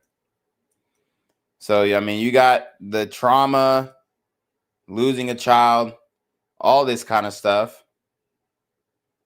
Let's see. They got the receipts too. They got tweets. My 3-year-old daughter, blank, was pretending to be a puppy this morning. She fell on her butt and said, "I hurt my tail." Toddler, cute, hashtags. Paleo baby born. Okay, so they're just getting the tweets that correspond with the births of her children. She says she finally got wedding pictures, and she had posted some pictures of her wedding. They have the obituary of her son. So yeah, I mean, all signs lead to this not lasting. Okay. All signs lead to this not lasting. Respond to these allegations. Now you're going to have to say on your petition, this is not true. We have an ecclesiastic marriage and a prenup under God, and we lived together, but we weren't married. That's a response to the lawsuit. I mean, the fact that Andrew Wilson is married to a 2-time divorcee single mom completely nullifies anything that he says when it comes to dating, relationships, marriage, in my opinion. When you know that the rate of divorce increases significantly by the third marriage, I think it's like 75% to 80% by the third marriage. Andrew Wilson is, I mean, he's completely cucked himself, right? You go in, you raise another man's child, 3 children from another man. I mean, I could understand if it was 1 kid, but that's bitch made energy, bro. You're 28 years old and you settle for a single mom. That means he has no game. And then it's not like she's a bad bitch either. Like if she was bad, like if she, you know what I'm saying? If she was like a little fine thing, like if she was some fine shit, I would get it. Maybe, okay, single mama, she got ass, she got titties, she fine as hell. Yo, I'm gonna rock with her. But dog, 3 kids, 2 different baby daddies, 2 divorces. You're 28 and you marry that dude. You're a fucking simp. He's not 28 now, but when he married her, he was 28 or somewhere around that age. Yeah, 28. Because then she was 32 when they actually ended up getting married. Dude, you're a simp, bro. And you married an older woman. Damn near. I mean, she's 32. That's damn near geriatric pregnancy. I mean, Andrew Wilson has no room to talk about game, red pill. I mean, look at your results, bro. Your wife is not no virgin. Your wife has 2 baby daddies from 2 baby daddies, 3 children, 2 baby. I mean, come on. He has no ground to stand on in this debate. And you proceed to trial and a hearing. Is this a lawsuit or a divorce? Divorce is a lawsuit. Okay, so I'm curious. Divorce is a lawsuit. Can you look this up? Can you file for divorce without ever getting married? Oh my goodness, you are slow. You can file a lawsuit for anything. So then it's not a divorce? Anybody can sue you for anything. Yeah, okay. Okay, so if you... Here's the thing. They're harping on the semantics of is it a divorce, is it not a divorce? No, but it all goes through the family court. It all goes through the family court. You go into there and she So they're just suing you? Yes, it's a lawsuit. But that's not a divorce. Come on, dude. It's a lawsuit. Can we pull this up? Can you file for a divorce without getting married? Divorce is a legal process that ends in legally recognized marriage. If you never obtained a marriage license and your marriage was never registered, summarized according to the state law, the courts have no marriage to dissolve. You're full of shit. Hold on for a second. Just saying Hold that on. they can. Yeah, you're full of shit. Listen, they can just sue you for whatever. You said they have no marriage to dissolve. You're saying that they're just going to sue you. No. You still have Come on. You still have to respond to the lawsuit. Yeah, but you don't have to go to the divorce court, dude. You do. No, That's you where don't. You file the response. No, you still have that's to not go. a divorce court. That is the divorce No, court. it's not. It's a That court is of. the divorce court. It's the circuit court or some shit, not the divorce court. Listen, this is. You got caught in 4K. You're full of shit. It's all under the family court, though. And the reality is, Andrew, what are your results? You're married to a single mom. You're raising 2 kids. One of them passed away that aren't yours, bro. That's big cuck energy. That's big simp energy. That's big, like, I can't get no better bitch energy. Like, dog. That's all. Those are all the options that you had. Those are all the options that you had. I mean, who wants to aspire to that? Nobody. GPT, that's ChatGPT. You're full In this of it, situation here, we can bring a lawyer in to resolve this and say, can she file for a divorce? You're saying what the outcome is. Hold on for a second. You're saying the outcome, they can't legally enforce it. That's what you hope the outcome is. You hope the outcome is. You still have to respond. All you're saying is that a woman can sue you for anything. Correct. Yeah, but that's not the same as filing for divorce Hold on through for a the second. divorce courts. That's where they would file it. No, they can't. No, they're not filing it in the divorce court. My gosh. All right. That's where they would file it. In the divorce court. They would file a lawsuit. No, they would file it in the family court. Trust me. Now, here's the family court's different, though. That's the divorce court. Wait a second. It's pretty much the same. I mean, they're arguing semantics here. We know what he's saying. At the end of the day, the woman, if she's receiving mail at your home, she can take you to court, because now that is a legal residence that she can claim. Just like if you go to the DMV, what do they ask for? Your ID and mail with your address, with your current address, with your state ID, with the address that matches your state ID. So, I mean, what are we talking about here? You're going to court either way, buddy, and it's going to be just as stressful as a divorce either way. Family court is a divorce court. Wouldn't you have to do that under specific criteria for family court, like a kid's involved or something? You can just correct. So in the scenario, hold on for a second. That's not the same as divorce proceedings. This is ridiculous. I mean, that's ridiculous. Listen. The family court is what people call the divorce court. There's no building that says divorce court. That. You understand that? Yeah, I agree with that. So you have a woman with children. Yeah. That you say you're not married to. If she files. Yeah. You still have to go under family court jurisdiction. You still have to respond because there's children. Yes. Because there's children. Yeah. At that point, my point is made. She has filed. They may say the divorce doesn't count. Yeah. But now, how do we deal with these children? Yeah, but that was that is a part of marriage. Did you not have children with the woman? Come on, dude. So if you're not, that is a part of marriage. As long as you don't have children, then they can't do that. Correct. That's again, Andrew. What Andrew isn't getting is his prescription. His prescription. Like Andrew's trying to, remove what he even prescribed. Andrew, you're the one who prescribed getting married under this under the religious umbrella and removing the state. Well, and Coach Greg Adams was trying to explain to you, either way, even if you don't, if y'all live together, if she's receiving mail at your home and you're playing house, you can still get taken to family court. That's what Coach Greg Adams is saying. So in your scenario where you get married and you don't involve the state, you're still going to end up getting taken to the cleaners, getting taken to, the courthouse. And it's going to be the family court, the same courtroom that they're doing the divorce proceedings out of. They're deliberating on, your relationship through the lens of that same courtroom. But you're saying no, I'm actually asking. You're saying they're going to have children, correct? Yes. You're going to go to family court. Yes, you could go to family court. If she files for the divorce. Not for divorce. They could go again. This is the same man who could not open a pickle jar. He literally embarrassed himself in front of the girl who cooked Charlie Kirk in the Jubilee debate. Like, come on, bruh. Motions for support or all sorts of things. Of these. That's not the divorce. Family court. Yeah. When we talk about what men deal with when they deal with marriage and the result is a divorce, one of the things they deal with is child support, also domestic violence, which falls under the family court. So you cannot be married. You have a problem here with this. Listen, so I agree. Fall under I agree family that court. if you have children, that could go through the family court system. Nobody ever disputed that, though. So you're still dealing with issues, but right? Hang on, but that's the different one. That's different. If you have problem, for one, if the whole purpose of getting married is to have children, right? So in your Christian marriage, you're gonna have children, right? To make more Christian people, so that you can make the world more right-leaning, right? More religious, right? Okay, yeah.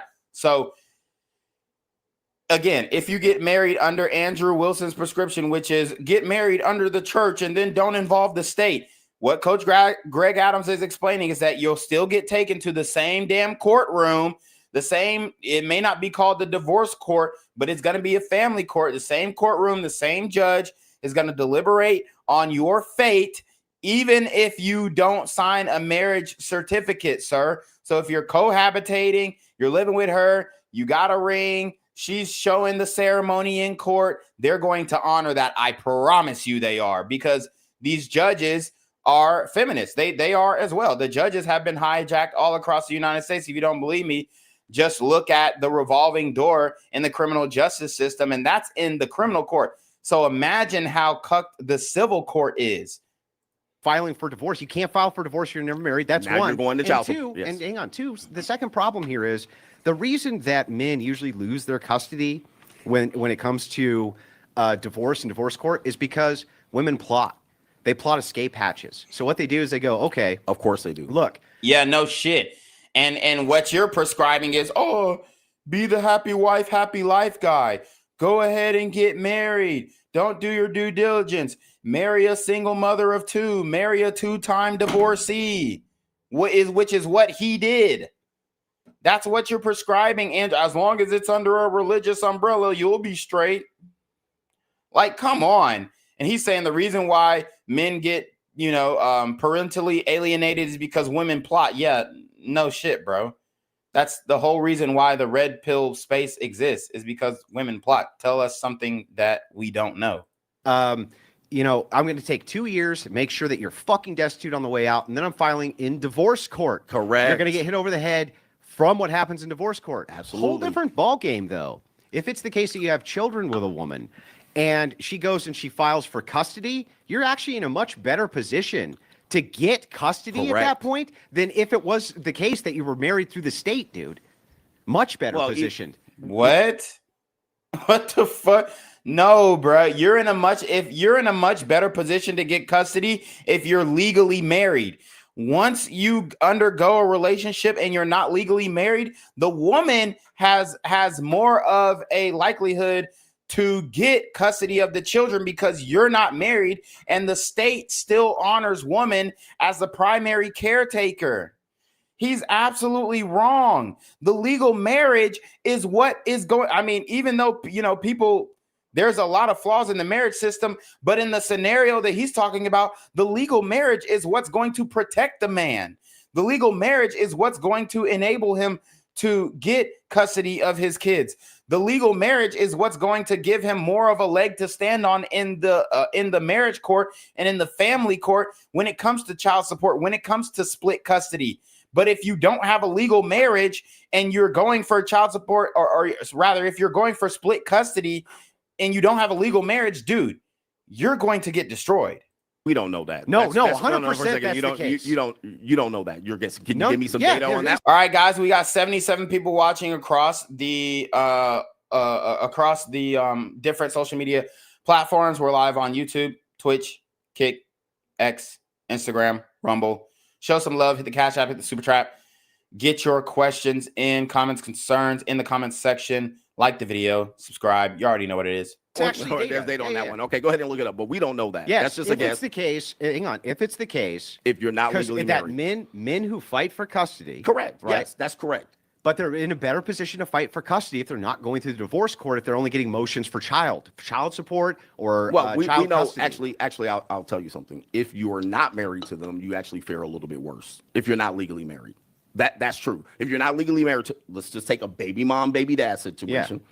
If he's not legally married to them, they typically fare a little bit worse. Yes. in custody cases. I just said that. Right, correct. Yeah. So at that point, they're still faring worse. If No, they're they're married, faring better.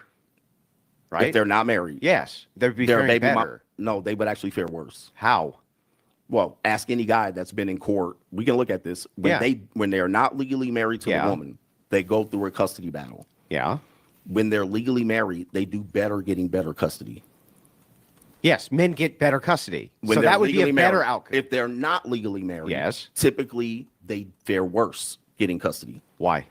because they're not married to the woman. This is typically it just depends on jurisdiction. It's because of the unplanned nature of it. Correct. But if it's Exactly. planned- but if it's planned, we don't know. No, we do know, The judge actually. doesn't know. Hang on. How do they know? We do. So now you're saying Nope. you're going in there Hang to on, use that we're not legally married, but we're married. Here's how we can logically, I think I can actually logically demonstrate this, and I think you'll agree.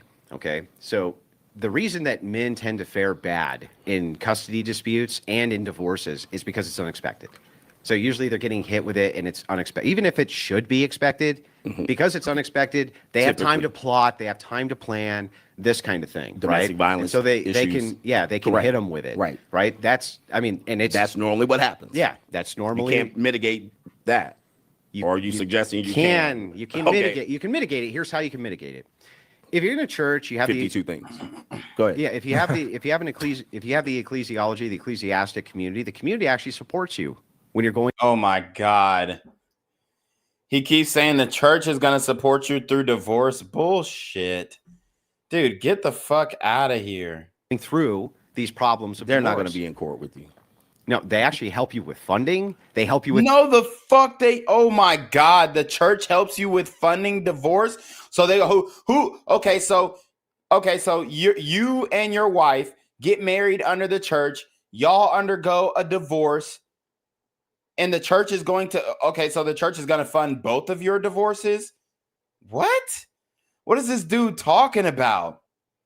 What is this dude talking about? The church is not going to fund your fucking divorce.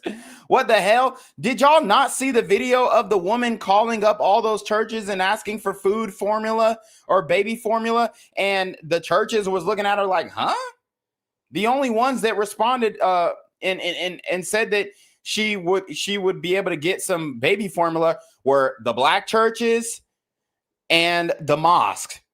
And maybe 2 Catholic churches. Those were the only ones. The rest of the churches denied her baby formula. So you think they're going to help fund your divorce when in church you're not even supposed to get divorced? And then both of y'all went to that church. So whose divorce are they going to fund? The woman's or the man's? They're more likely to fund the woman's divorce than the man's because the man is supposed to be the sole provider. He's supposed to be able. As a matter of fact, you go through divorce court, you're going to have to pay the woman's legal fees and your own. What is this guy talking about? Everything, They're not yes. Be in court with you. They're not going to be. They in don't court need. Oh my God, he's saying, oh, he's not going to fund it. Tony Stark says he didn't say they would fund your divorce. Are you listening? Listen up. Listen up. No, they actually. Go ahead. Yeah, if you have the ecclesiology, the ecclesiastic community, the community actually supports you when you're going through these problems of They're divorce. not going to be in court with you. No, they actually help you with funding. They help you. He said they help you with funding. What are you talking about? Y'all aren't even listening. See, here's my issue. Somebody actually made a great point earlier. Let's see. Yeah, JB Design says, and let's call it what it is. People are making this a race thing when they know Coach Greg is making solid points. If they just do their due diligence. Yeah, I mean, that's the reality is people are trying to chalk this up as black versus white, and I'm white, so I'm going to be on Andrew Wilson's side, and you know what I'm saying? And I'm black, so I'm going to be on Coach Greg Adams' side. No, the reality is Andrew is wrong about a lot of this shit, and the results of his life tell you that. The dude married a 2-time divorcee, single mother of 3. Bro, his results are fucking trash, and she's overweight. What the hell? With everything, They're not yes. gonna be in court with you. They're not going to be. They in don't court need with to you. go They to don't have court with you. So Money you're gonna is what talks, man, and bullshit walks. Money is what talks. So again, he's standing firm on the ecclesiastical church will fund your divorce. Get married under the ecclesiastical church and see where they at when you say, hey, man, I need $15,000 to fund my divorce. What a joke, man. I agree with that. That I can agree with. Yeah. But they're not going to be able to fund that. to they get do you. all the time. Listen, they all right, assist the them with custody 125 agreements all the these- time. Oh my God, they do not assist with no goddamn divorce legal funds, bro. Come on, stop the cap. Small marriages. I Yeah. would love to see these out. They should do a documentary on them. They do. All right, so we can see. We them. do have stats But on this. most people aren't No, under the these, fuck so we we can don't, say bro. that's clearly the case. But In those so what? situations here, under those situations, you have men that are not under this veil of, I don't know what it is. Dude, the fact that he thinks the church is going to fund your divorce is absolutely laughable. Okay, that do fare worse when they're not married. Okay, that's typically what's going to happen. Because the childbirth itself is unplanned. But if they're with a woman long term Yes. as a partner, they actually do Absolutely, better. and I was even one of if those. they're not and I was married. one of those. All right, we got a lot of people, chatting in the chat. You know what I'm saying?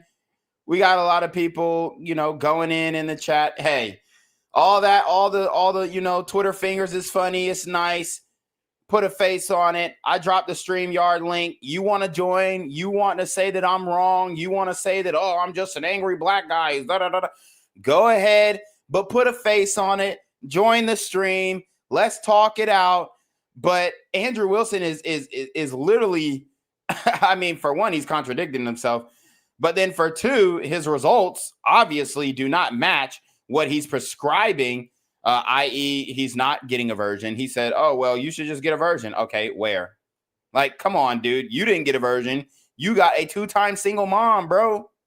Even if they're not married. Typically, yes. That's. But sometimes So it's still not better the situation. outcomes. You're just talking about the unplanned nature. The StreamYard link is there. You got to cam up, though. Cam up, though. Not necessarily. I mean, there mostly have been because there's a lot of factors here. I mean, we got Knockout in here. What's good, Knockout?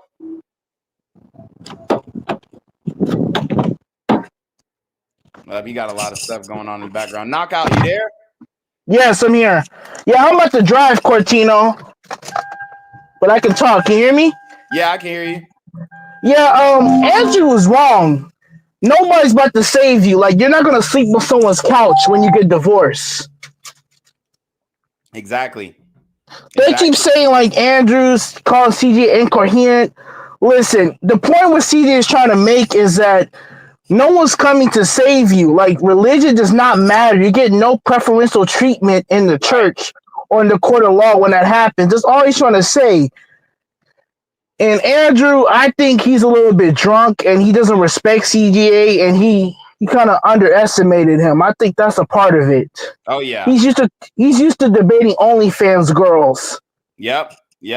He's not used to debating somebody who not only understands the process, has been through the process, but it's just like he's used to people be just accepting the bullshit statistics that he's putting out.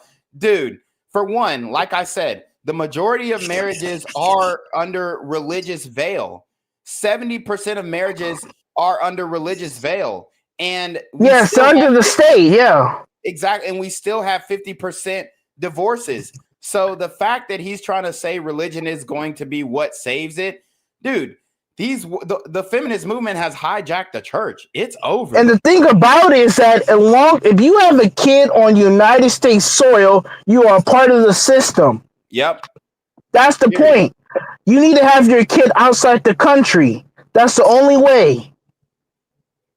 Like, if you have it in any state of the 50 states in America, you are part of the system. They can do it. Let's, for example, if you have a kid, she can put you on child support in the state. Let's say you want to go passportable, right? You want to bring her back. She can still put you on child support and get the citizenship because you're still United States residents.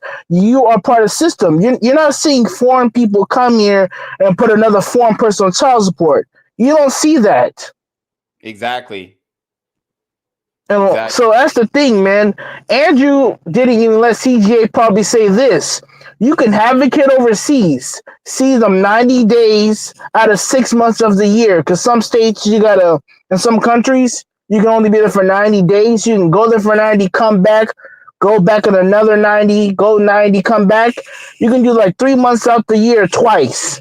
He didn't give that solution. You can do a surrogate, adoption. Those are like your only options. But he's telling women are not going for this shit. That it's classic marriage. I just seen a video the other day about a woman talking about you should have kids by different men and I'll let them know who the father is because of some animal study. And I'm like, what the hell? Like, they're not going to classic marriage. Yeah, it's absolutely ridiculous. But yeah, let's keep going through the video. I'm going to just mute you up right quick while you're getting, in the car and stuff like that. We're going to keep breaking it down. Make things black and white. The guy doesn't have the ability to maintain the custody. He lives in another city. Because there's so many plans. other factors. Because I knocked her up. That's different than I was with her for a couple of years. They were in a relationship. All right. Yeah, but knocking her up usually happens early. It could. It typically does. Well, I mean, that's what happened with your wife, right? She got knocked up by 2 men really early. So I agree with that. The knocking up happens real quick. That's where men. And at that point, now they were raising the kid for 2 or 3 years. They were together. But this goes and to then my it happens. But it also goes to my point. In this situation here, right here, we have a lot of things that we like to make black or white and easily solve. No, it's all nuanced. I agree. Okay, very much nuanced. Yeah. At that point, then you're just telling us, oh, I'll just throw this aspect of religion on top of it and it'll fix it. Or it'll mitigate. It'll mitigate it. It'll mitigate. It doesn't eliminate it. It just makes it less. You can't eliminate it. But it even makes it less likely, but they're still going to go even through it. Once they go through it, what do you do? But when you said a marriage was a great institution, right? Did that eliminate all divorce? It was very low. Well, right. So it's just you're only talking about mitigation. You're only talking about mitigation. Can I say something, Cortino? The percentages that you're showing me, way lower. Yeah. Go ahead. When Coach said marriage was a great, that was an opening argument. I think he was going to expand on that, but Andrew dominated, dictate the conversation. He didn't get to add on to that sentence. You know what I mean? Right. He was going to say in the past it was, but he cut him out, adding his religions. He tried to add that religious spin on it. And the thing about Andrew, he didn't even have the decency to get a woman with no kids. He didn't even have to get the baddest bitch. At least get your woman childless. Exactly. He didn't even do that. Exactly. Well, it's like, bro, for one, your bitch is chopped. I'm talking about like chopped. at least get the fat, ugly wife single, childless at least. Right. He doesn't even have that argument. Exactly. Like if you were going to go for the chop chick, like at least make sure that for one, she's younger than you. She's 4 years older for one. And then, no kids. Right. No kids. No kids. You cannot have kids, especially if he's speaking on this high horse like this. Absolutely not. He cannot marry a woman who has had children already. It just doesn't make sense. Yeah, so the problem is, oh, go ahead. All right. Well, you can finish off. Okay. The problem with Andrew, he had too many fallacies. The last stream he was doing like saying Amish, which I don't know why he brought that up. Yeah. Saying the Amish was a L. The second one, he was saying 7% of virgins. I don't know why he brought that up. 7%, that's terrible. So he did that. He brought the 7% and then the equalizes marriage. So after he did those three things, he lost because I'm like, this is an anomaly. And the East class, isn't that Orthodox, that European religion probably? Yeah, like he's trying to say, ecclesiastical. If you get an ecclesiastical marriage, the failure rate is lower. But again, he should have promoted going overseas if that was his case, because that would have made sense. Say, go find a Nordic country, Sweden or some shit in the middle of Europe, like Northern East Europe. He should have used that instead of America. Like, you're not going to transfer culture from another country unless it's food. Like, that's the only thing you're doing. Exactly. But let's keep going, though. Still talking about mitigation, but we also talking about white people were least likely to get married under these scenarios too. Yeah, well, we're still talking about mitigation. Exactly. And so if you say it's great and it's mitigating, and I say, okay, I want to move towards mitigation, we can never eliminate it. You can't hold that against me. I can't, and you can't hold it against me for telling men to avoid the situation, especially since, and I'll add this on, especially since we can know statistically women are getting married at an older age. That is increasingly high. We can look at 40 years ago, it was 20 years old. We can look at today, it's roughly around 28 and 30. But there's some nuance there too. There's a lot of nuance there. Hang on. Hold on for a second, but I was completing a point here. Okay. At that point, you're seeing a lot of women choosing to not marry. You're also seeing a lot of men choosing to not marry those women that are older. Yeah. So how do you get those people to have an ecclesiastic marriage? I'll help you. When you're telling them, these people are saying, I'm not marrying that woman. Yep. She's a stepmom, or no, she's a single mom. Yep, she's older. Yep. She's past her prime. How are you getting that marriage rate up? This is the with best. The ecclesiastic so marriage? I think that's a great question. It's one other than saying that they got to be virgins. And it's one that I need, and it's one that I do need to answer to. So here's the answer to this. The reason that women are getting married older is because they're deferring their childbearing years for college. That's why. That's obvious. Okay. Literally, that's the only reason, and one of the prime reasons that the birth rate is. Bruh, women get out of college at 21, dude. Come the fuck on. That's not why they're getting married. They're getting married older, bro. They're getting married older because they want to play the field. They feel like they're going to be young forever. They aren't aware or they don't care about their biological clock. and they have drank in the Kool-Aid of feminism that tells them that you can be a boss babe, career bitch, all that kind of stuff. Women get out of college at 21, bro. College is not deferring marriage for them. Lapsing is because they're having children older because they defer those childbearing years. Like I said, that's not fruitful and multiply. That's just adding. So we can look at this and we can. Well, it is still multiplying. Okay, all right, anyway, yeah. The point is when we're talking about, we go back to this whole propaganda thing, right? You're not going to get a disagreement on this. Hang on. The idea is, should we have propaganda that says, women, you go to school, we'll give you student loans, right? We'll back the entire thing for free, and we promise you a lucrative STEM career, right? When the opposition is actually true. Or do we run campaigns that say no STEM funding, you got to pay for your own fucking college, okay? Or you can choose the more traditional path. How likely is this to happen? It's actually pretty likely. If you look at the idea of STEM funding for college, right? The idea of student loans and things like this, women are already trying to check out in the worst way because they can't have kids later in life. But they're not getting married, though.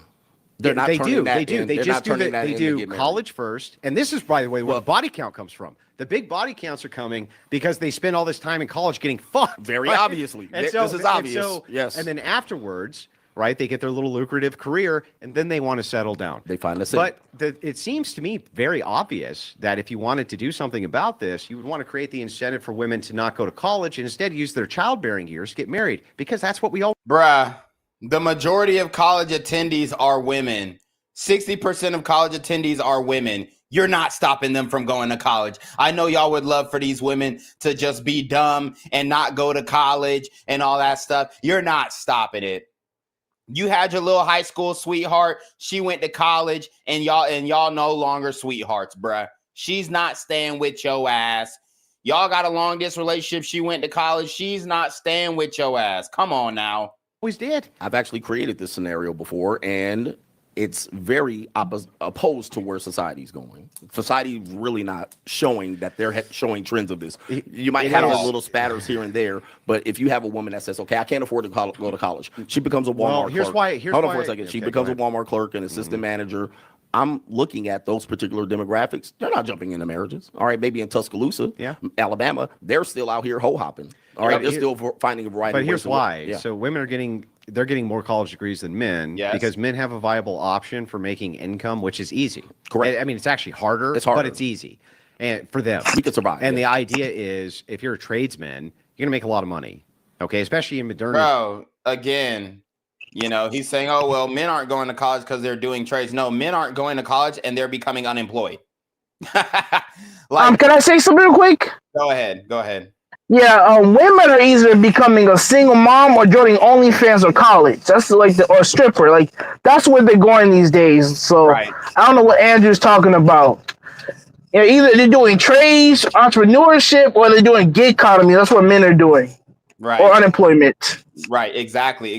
So it's like, I mean, for one, you know, he's saying men are going into the trades overwhelmingly. That's just not true, bro. It's just not true. As a matter of fact, there's a lack of engineers. There's a lack of, electricians. I think almost in the millions almost. Say what now? I think in the millions. Yeah, there's a lack of plumbers. There's a lack of, carpenters. There's a lack of, bricklayers. We're lacking in those trade fields, and that's why they're trying to encourage young men to go, but it's not working. It's not working at all.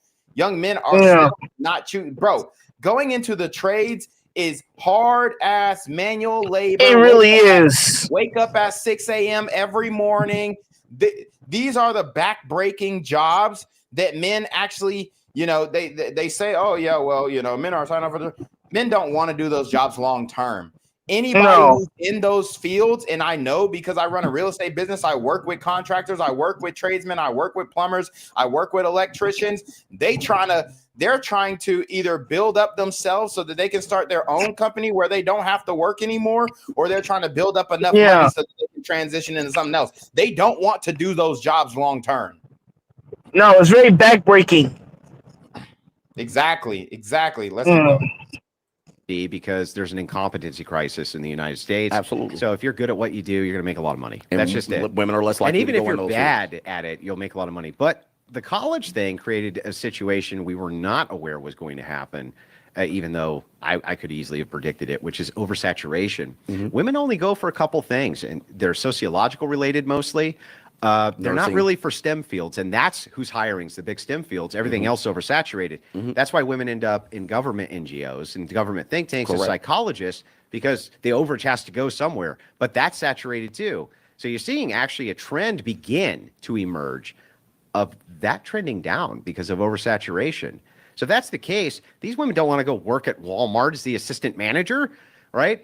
And if you had said propaganda plan, and the propaganda plan is simple enough, the idea here is just don't defer your childbearing years for college. Instead, we'll help you with incentives so that you have children younger and you get married younger. You'll almost eliminate this entire problem. And yes, not only is it viable, but we should be moving towards that. This idea that we shouldn't get married rather than just create the conditions for which marriage is great is exactly what we should be doing. And under those conditions, it would make sense because you're getting women that can multiply, that can but be. It's only the churches that can get this done. No, not really. But in this situation here, I agree. I agree with that scenario. I proposed that many years ago. However, you're going to be hard pressed for women to actually pick that. Although they're not going to college, they're trending down in college. They're probably not going to complete one of these liberal arts degrees. What you're probably going to see them do, they're still going to Coachella. They're still selling coochie. They're out here being sugar babies. They're going to OnlyFans. Same problem with oversaturation. Yeah, exactly. So it'll get oversaturated. Now you kick the can down the road to what the next thing is. I don't see the women seeing that college is prohibitive to them jumping into traditional marriages. I don't see that. But that was the same argument was made in the 90s to men, that they would not, that the trades are going by the wayside and they all needed to get a college degree, when in fact the opposite ended up happening. Now they're all moving towards trades in lieu of the college degree because of oversaturation. Right. There's no reason for us to believe that if it's the case that women have the option and the propaganda behind it for them to get married at a younger age, right? Defer that with incentives. We can give it all sorts of incentives would you give? Wow, it's so funny. It's so funny that this debate, is going on, and I actually just saw this tweet. This is from Aaron Clary. I don't know if you guys are familiar with Aaron Clary. He's a big guy in the red pill MGTOW space. He actually quote tweeted something. He says, "Do not get married, period." And he was responding to Adam Carolla, who said, "I had to give my ex-wife my retirement account in the divorce. I worked 30 years for that, but I gave it to a person who chose not to work. Character is a big issue in this country." And he said, "I wish I could retire, but I have to pay for everything." So, you got real world examples, and this just pulled up on my timeline, unsearched, unannounced, just pulls up on the timeline, a random sequence of events after a refresh. I'm telling you guys right now, you can that's very common. Right.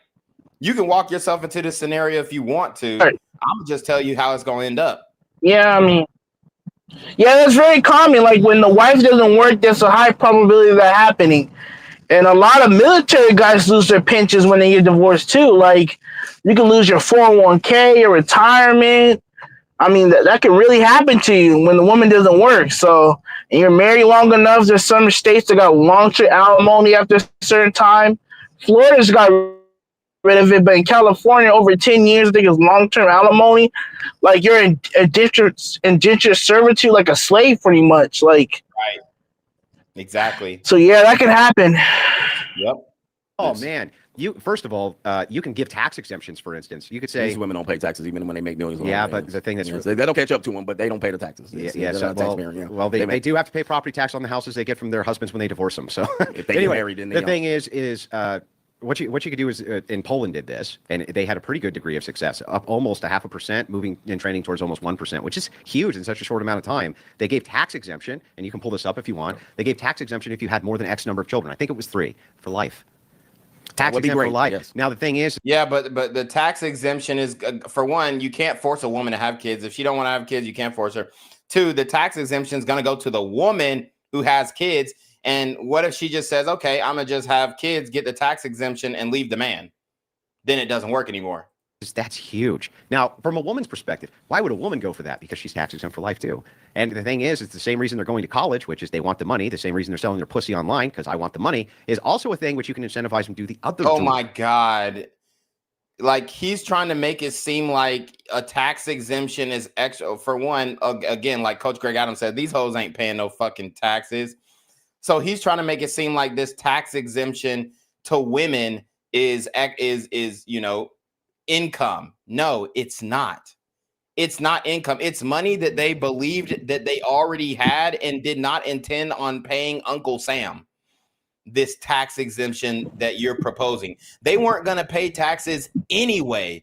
Okay, so you're proposing this tax exemption like, oh, women are going to see this as if it's extra money in their account. No, the fuck they're not. They're not going to see this as extra money in their account. Andrew is girl math. It's girl math. We've been talking about girl math. If anybody's in the manosphere, red vitamin space, we've been talking about girl math for the longest.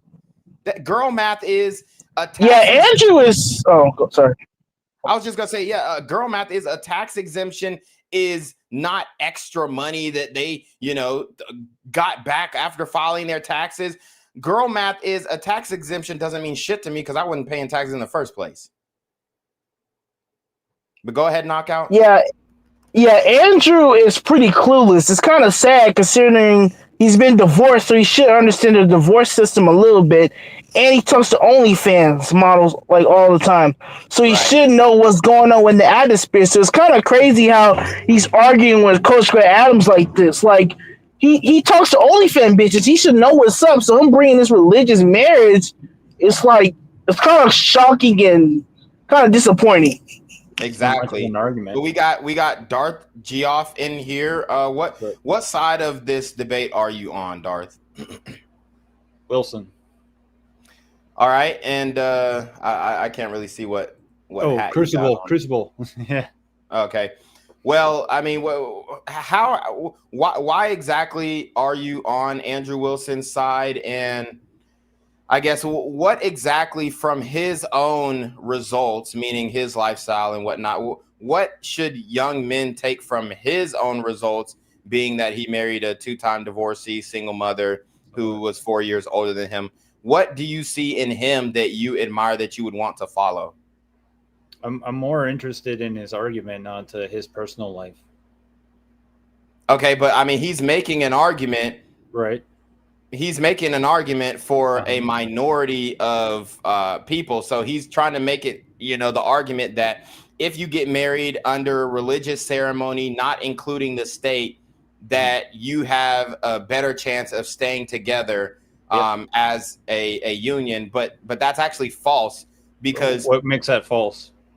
Because if you get, for one, that is a minority of people who get married under religious context, without state documents. And then for two, being married without the state documents actually makes it easier to dissolve that marriage. So for one, you can't even get any adequate data on those unions because it's not recorded.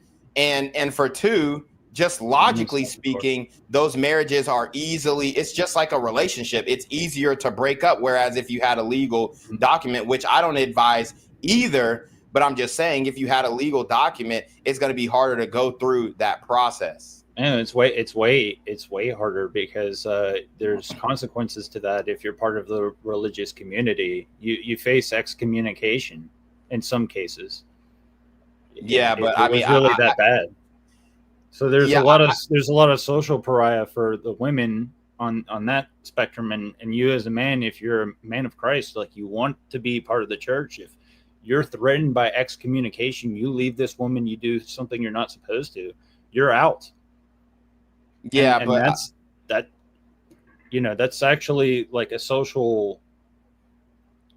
I think that would be something that I would appeal to be like, look, we have this thing, and if you want to be part of the church, you want to be part of the sacrament, then you have to treat it that way. And if you don't treat it that way, then I just don't think the social pressures are strong enough, especially for women. For example, I mean, when you hear women leaving maybe Amish communities, you hear women. I know a woman personally who left the Mormon church, and she hated that shit. She couldn't wait to leave. They tried to put her in an arranged marriage, and she refused. And they did some weird shit, like lock her in a closet and and try and do all this I guess religious conversion therapy to get her back on track with the Mormons. And she was dying to leave. And when she finally left the Mormon church, now she's an activist on TikTok, and she's preaching atheism. So I don't think y'all understand how much women don't want to be under that religious it's a restrictive religious regimen. Like, y'all are saying, okay, well, we're going to put social pressure and excommunicate the woman if she, acts up in the marriage. And she's going to be like, great, I wanted to get out of this shit in the first place. And that's not going to be someone you want to marry, right? Yeah, I know, but we're already presupposing, so I think even in the red pill, you would say, if you're going to go out and date women, that you have to kind of see what they're like before you make any sort of commitment towards them. I think that would be a fair assessment. You're not just going to take on some 304 that wants you for your money or some gold digger. Right? Yeah, but bad advice for any man. But a woman can change her mind, as the wind blows. So the reality is, she can do a bait and switch. Right. You think you vetted her. You think you went through and you knew this woman. And then 10 years later, she says she's not happy. You're cooked. Yeah, marriage is like a pension, man. Marriage is like a pension. All they got to do is put their time in and get out. Fellas, can I speak? Go ahead, Pluto. First off, how y'all doing, everyone? Good night, happy Monday. First off, understand, okay, I see what Andrew's saying. I'm Orthodox Christian myself, but I know his background. Remember, he married a single mom. Yep. This matters a lot. I'm very against men who marry nothing single moms, against y'all, but being real, this idea, okay, we have men that marry single moms or post-prime women telling men my age or younger we need to be a certain way and just find a woman that's A, B, and C is not reality. Even going back to a time, but at that time we cannot go back to it because the women themselves won't do it. They act as if these women just don't behave themselves. You know what I mean? That's the problem I have. These women make a conscious decision. It's conscious. It's been proven time and time again, over and over and over. So telling us to just get a community, go outside of the law. No, Andrew, the court goes even over the church. Always has with these kind of things. It's a fact. Only if you have a legal marriage, right? Only if you have a contract. No. Even if you drop the broom, literally, okay, the law goes over that too. Yeah. And if you share a household with the woman and that's her legal residence, you can't evict her. So say you do want to get out, you have to go through civil court and a real eviction process. And if she can prove that she's been receiving mail at that residence, that is her legal residence. So she can pretty much, it's like the squatter laws. And, you got a lot of conservatives who are saying, oh, repeal the squatter laws. These squatter laws are crazy. Squatters are getting into our homes and just staying there. It's the same with a woman who you're in a quote unquote common law, religious, ecclesiastical umbrellaed marriage in. It's the same thing. She's still going to have the right to the home that you pay for because her mailing address, that is where her mailing address, she receives mail there. So you're still in the same situation. You're going to have to go through family court, civil court to get out of that. Yeah, if you're a U.S. citizen residing in the United States and have a kid on United soil, you can be sued for child support, and then the divorce can be marriage and divorce can be recognized in the states. That's how it works. Yep. And then let's not even talk about sexless marriages, because you got a lot of men on Twitter talking about, oh, you can't grape your wife. There's no way that you can grape your wife. Okay, try that in the courts. Try that in the family courts and tell the judge it's no such thing as marital grape. Exactly, man. That's the problem I have. Like Andrew wants to understand, you cannot pick and choose with dealing with the state. That's not how it works. The state is always absolute. Always. And we know this. Women, bro, read their books. Read the books that women written themselves over this topic. That's what I mean. It's like, bro, don't get it, man. Don't get it. Yep. Wouldn't you agree that laws are arbitrary and can be changed? Yes, but women are joining the voters. The majority of yes, so we repeal the 19th and get rid of something. The 19th is not being repealed, brother. The 19th, It will. No, it won't. It won't. It won't. Cold day in hell. We don't want these dumb bimbos voting. And sounds good. Sounds good. It'll never happen. That's just wishful thinking. It could happen if things get really, really, really bad.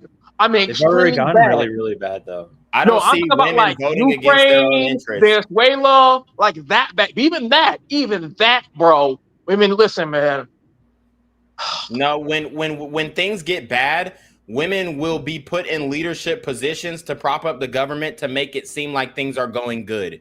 Just like what just like what we see with Susie Wiles in the White House right now, just like what we see with Caroline Leavitt at the press secretary. Everything's going to shit, but guess what? She gonna stand up on that podium and tell you everything is great. Trump has the best economy in the world, and no, they're just going to put a female face on it and say everything is honky dory. Even though, you know, you got people who can't feed themselves, you got people who can't afford housing, you got young men crashing out with mental health episodes and all that kind of stuff. So when things go to shit, they're going to put a woman at the head and say, well, we got a first female president, so everything's okay. That's what's more likely to happen than things going to shit, and then a man takes control, and then he repeals the 19th and just makes society better, and then he kicks all the Mexicans and blacks out. That shit ain't gonna happen.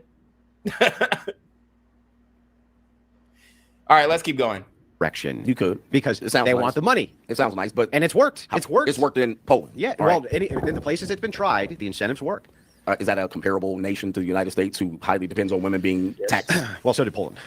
It's not the same size.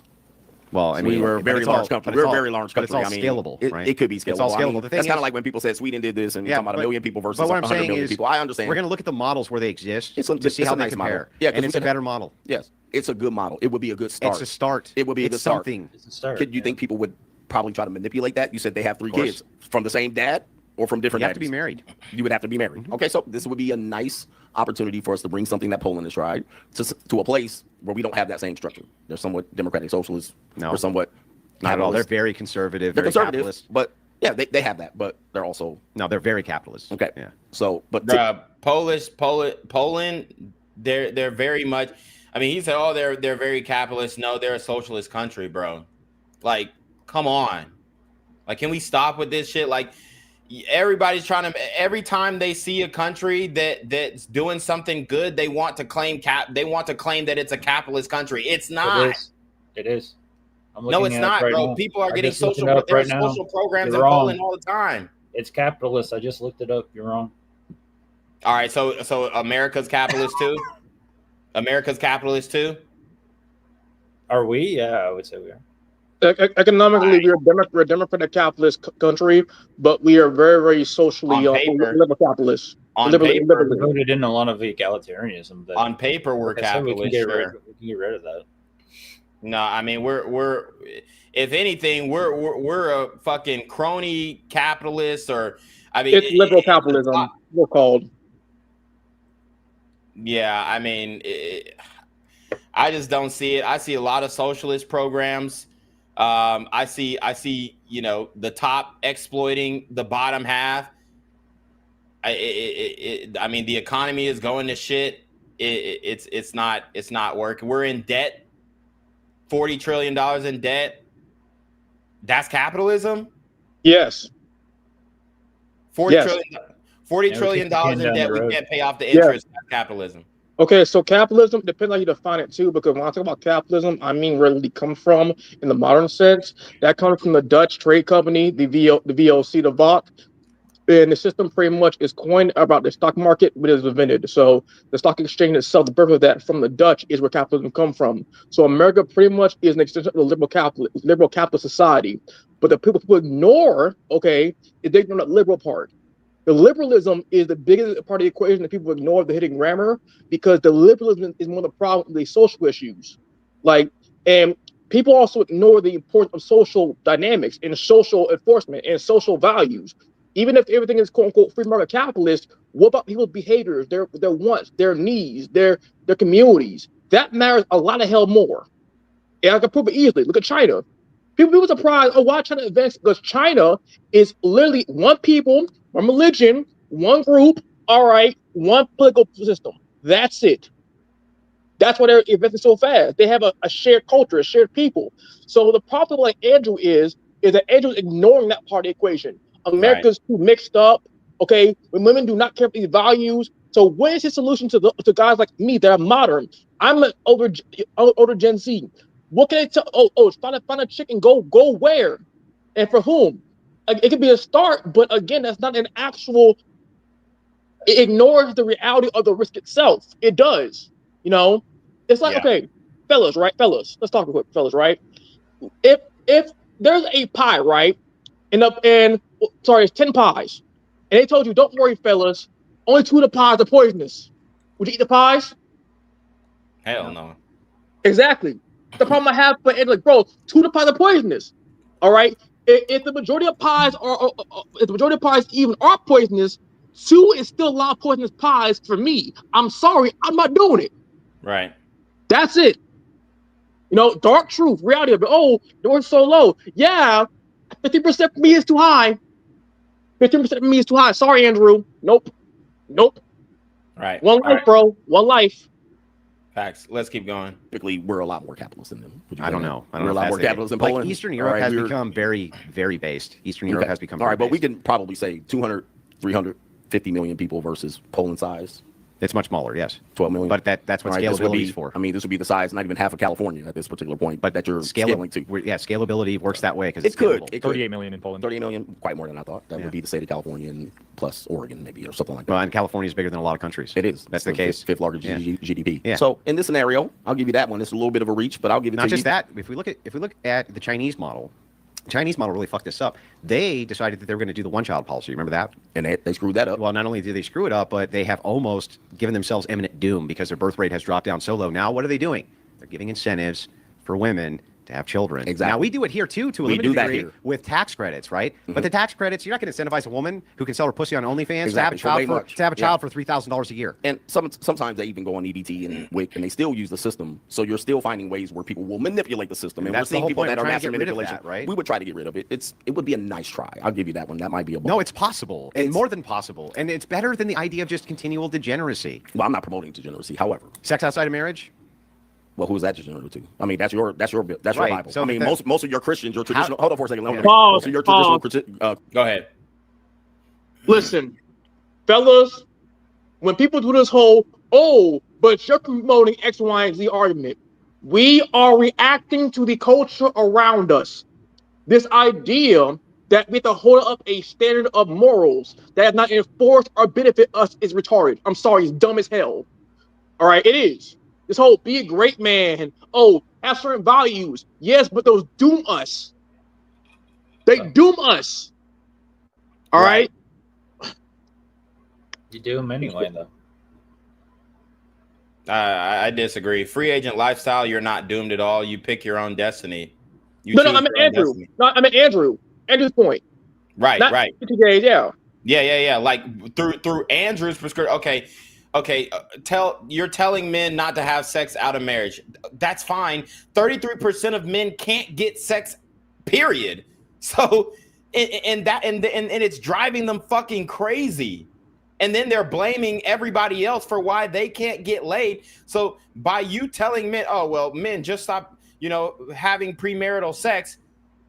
I mean, what predicament are you putting in with them when the women are just going to go and fuck the top 10, 15% of men? And then you got all these men who are saying, I'm just going to follow Andrew's prescription and not have premarital sex. And then when you finally get old enough and you finally smell some pussy, the first bitch that you fuck, she's going to be controlling your ass because you're not going to know what to do.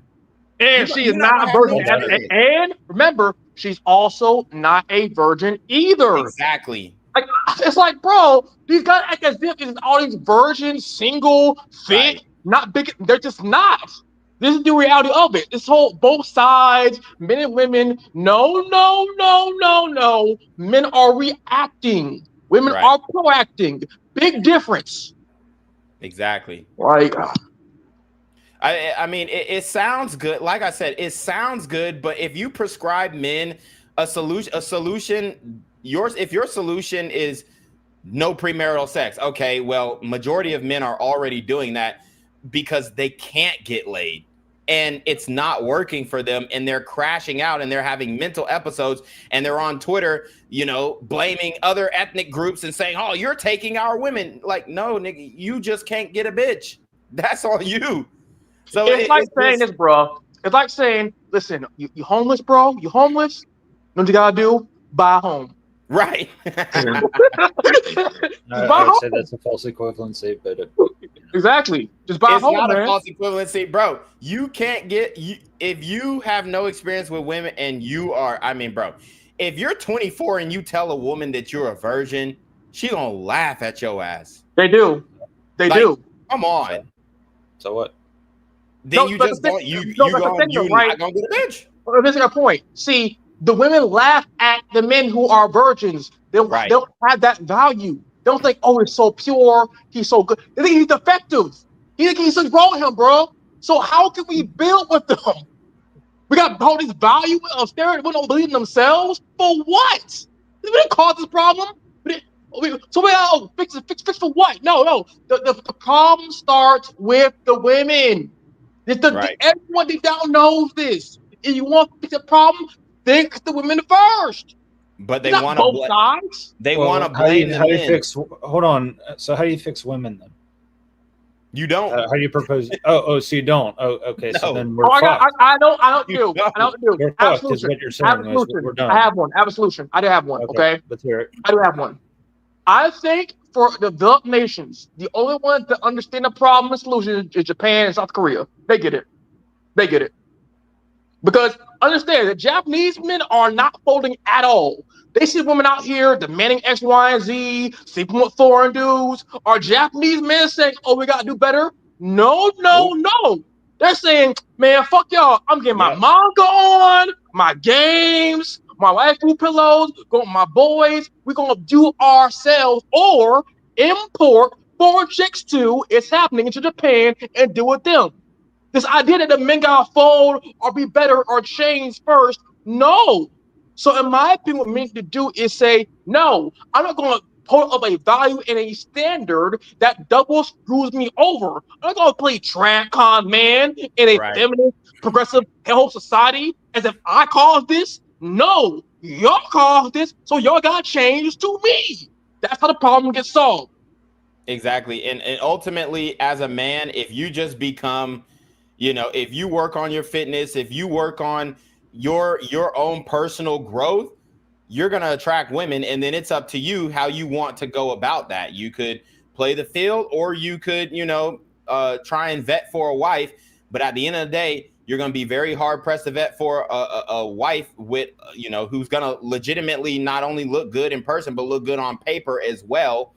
At the end of the day, every man is going to have to find his own solution, but Andrew's prescription is not the solution because, for one, you're assuming that the women are going to be religious as well, and they're going to follow in your doctrine, and that's just not the case. Not all of them will, no, and that's where vetting comes into place and things like that. But you saying to work out and to focus on you, isn't that also bettering yourself? So why are we criticizing Andrew for making prescriptions to be a better man and not to be I can explain. Surrounded with sex and things like that? You want a problem I have with this? It's simple, okay?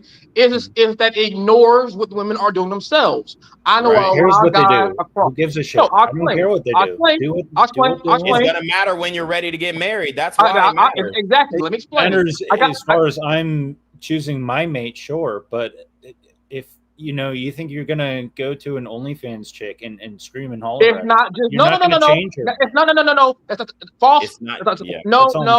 This is a myth. Okay, this is an idea where it's just some women. No. Okay, that's just that is not reality at all. Okay, well, I know social media has them fucked up, but I'm saying it's the vast majority of them.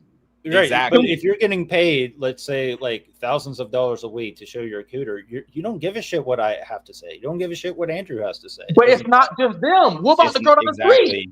What about the 49ers? Well, them. The 49ers are, listen, we live in the age, right, of these ugly ass big as hell, high picky, demanding ass. Chat won't beg me, so I'm hot 2 chicks. So my boy, my boy Raymond. That's my point. No, but listen, my boy. But you understand? Okay, my boy Raymond on YouTube, right? My dog. He'll tell you straight up, bro. He has made 6 figures, got properties. His problem is his way he's born. Unfortunately, he knows this, right? His looks are pretty much his clutch, right? So for guys like him, even at his quote unquote level or below, they don't want him for real. So what should he do? Live his life. Bend to the women? No. Why? I don't think anyone should bend to women, and that's not part of his prescription. Okay, but understand, right? Why should men who women do not want at all for real, but I'm sorry, why should who women don't want all for real, right? Excuse me. Deal with these women whatsoever who put a double standard on them, all right, as if these men caused the problem to them to begin with. These women literally openly have said for years now, they double play the field. As in, they want you for real, your backup plan A, B, C, D, E. My thing is this, right? If the majority of men are the backup plans, why should they even bother with solution from Andrew? Why? Why? It doesn't even work. I won't even mess with the girl that's for the streets. I just kick her out. No, but not here's even the that. thing, though. This is the point, man. This is my point. Okay, the girl with the 4, girl with the 3, girl with the 7, they literally all are with the exact same men. Okay, they literally are. So if you're a guy who do not want and put yourself up, all right, and they only want you for your quote for what you have, how does that benefit you as a man if they don't want you all for real? How? Exactly, the problem. That's the problem right there. The problem stems from women that are going for those things. Then. Also, part of Andrew's prescription is find a virgin, bro. If you can, yeah, that's ideal. I'm gonna tell you right now, you're not gonna find a virgin. There's 7% of women, I believe it's like 7% of women between the ages of 18 and 31 are virgins. So out of 93 women, only 7% are virgin, and that's not even accounting for what they look like. They might be virgins because they're ugly as hell. So you're not going to find a virgin that's going to increase the odds of you having a lifelong marriage in this society.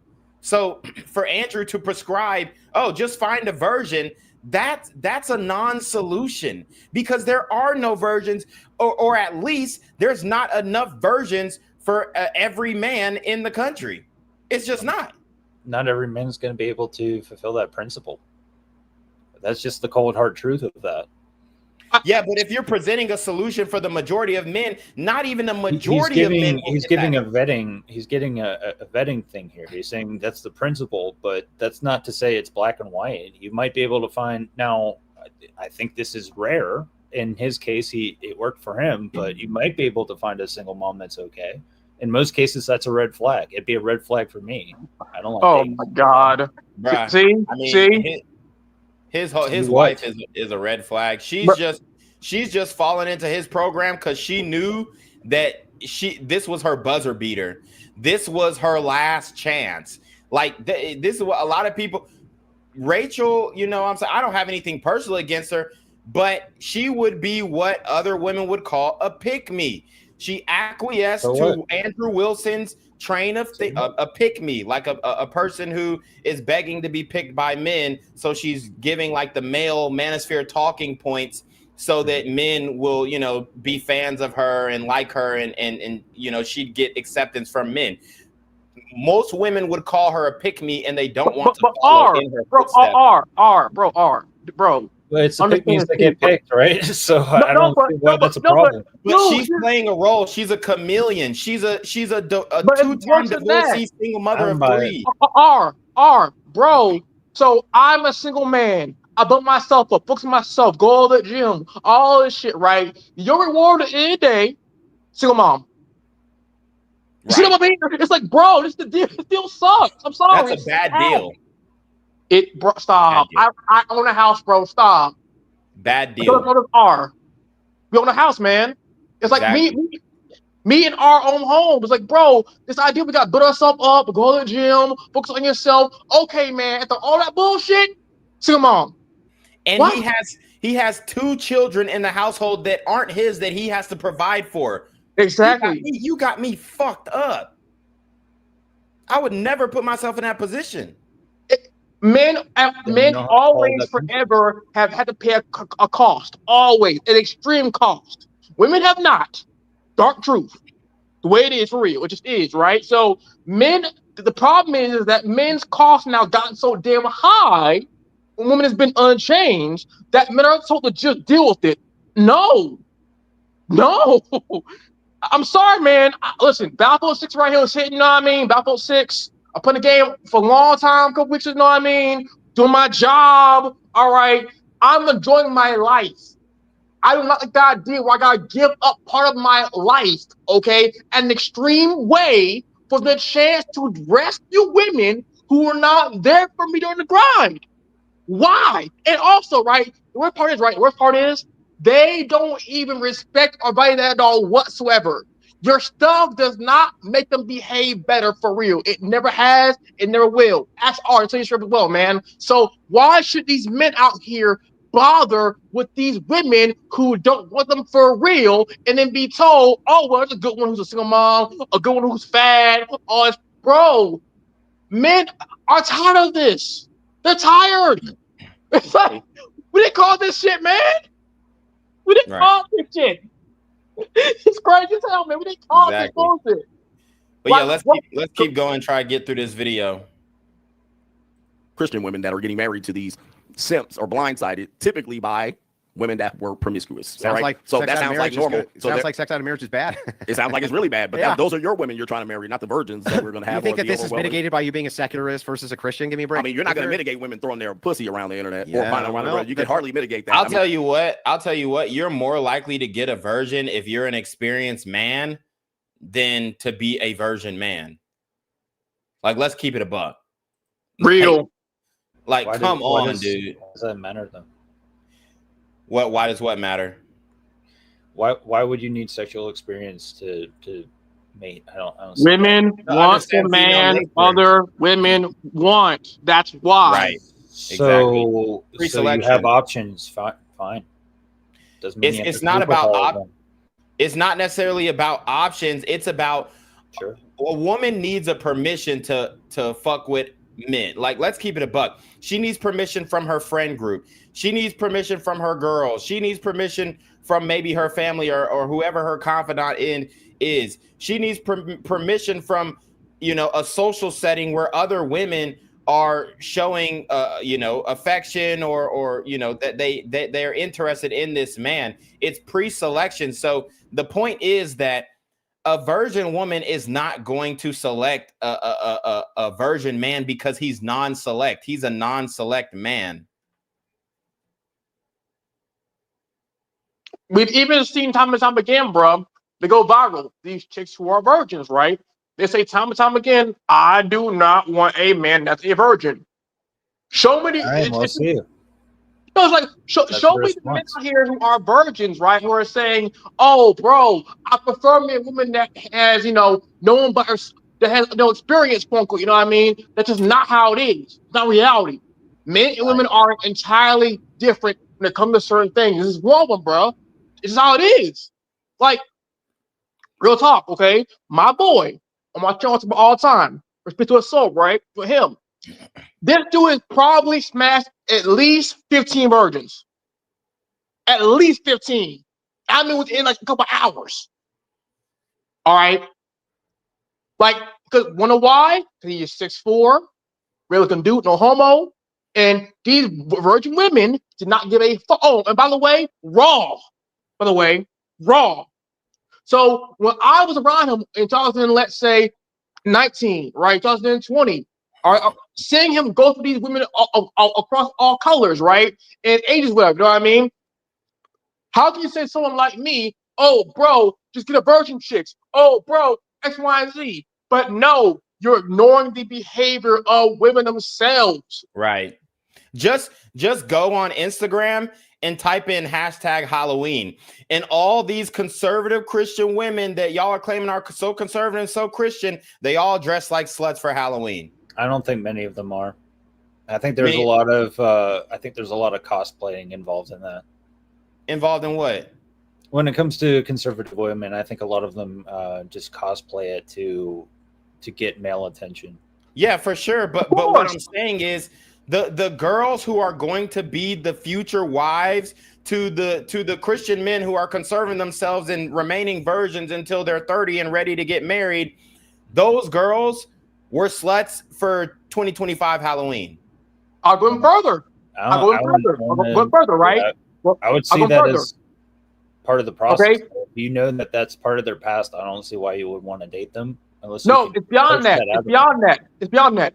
These exact same conservative women, okay, are very against men who put themselves up around 28, 30, a girl like 20, 21, who's the actual virgin.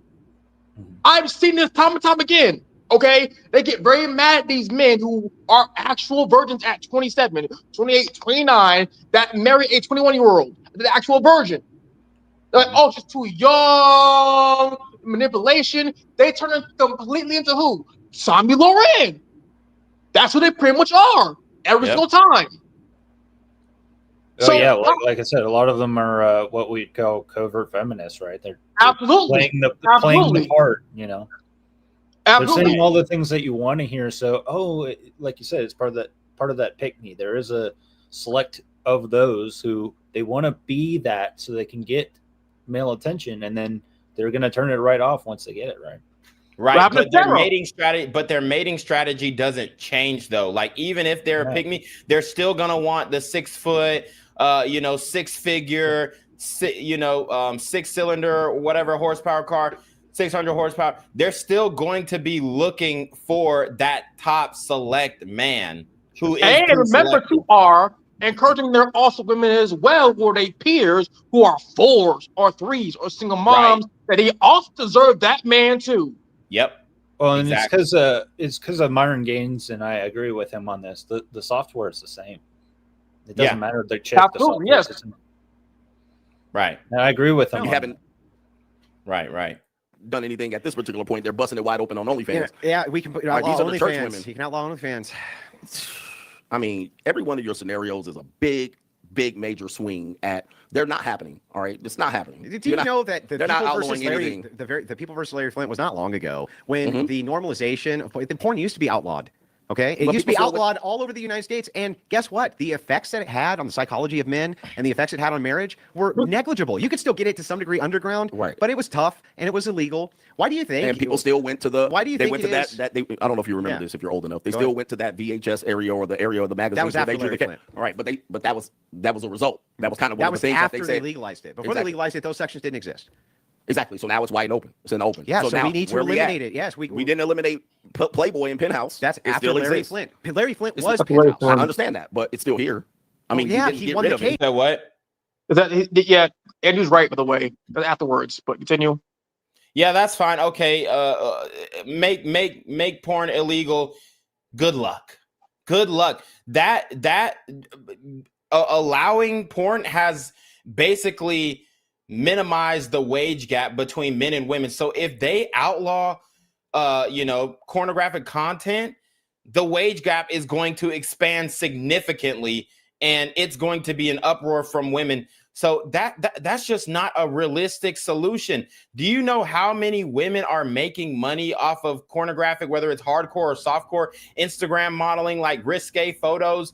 Bro, the majority of women online are making money off of their sexuality. Bro. Which is why it should be banned, right? You get rid of the incentive. But it's more than that, bro. The men are becoming less violent and horrible. Why is it never discussed? Okay, I'm sorry, Dark Truth. They say, oh, it's corn. Oh, it's video games. Remember, that is because men are coping. You're a movement copes? Are you insane?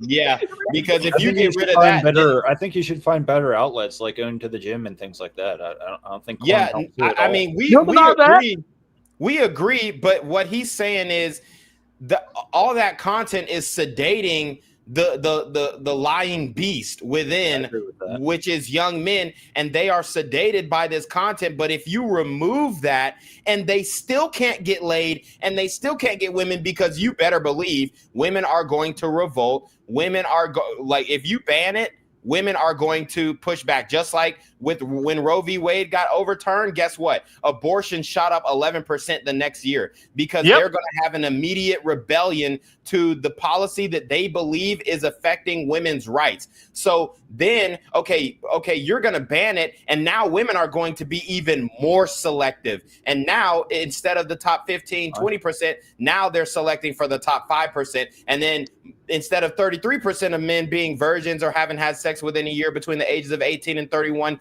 then that's going to increase to 50%, maybe even 60%, and less men will end up getting laid as a result of that, and then they won't have a sedation, and then we're going to see a beast awaken from young men. See, I have a little bit of a different take here, because I know guys that are really successful, and because they don't know the game, they still suck at getting women. So I don't think, like, yeah, you could have all the check marks that a woman looks for, but that doesn't always equate into good mating strategy. Because they're not attractive.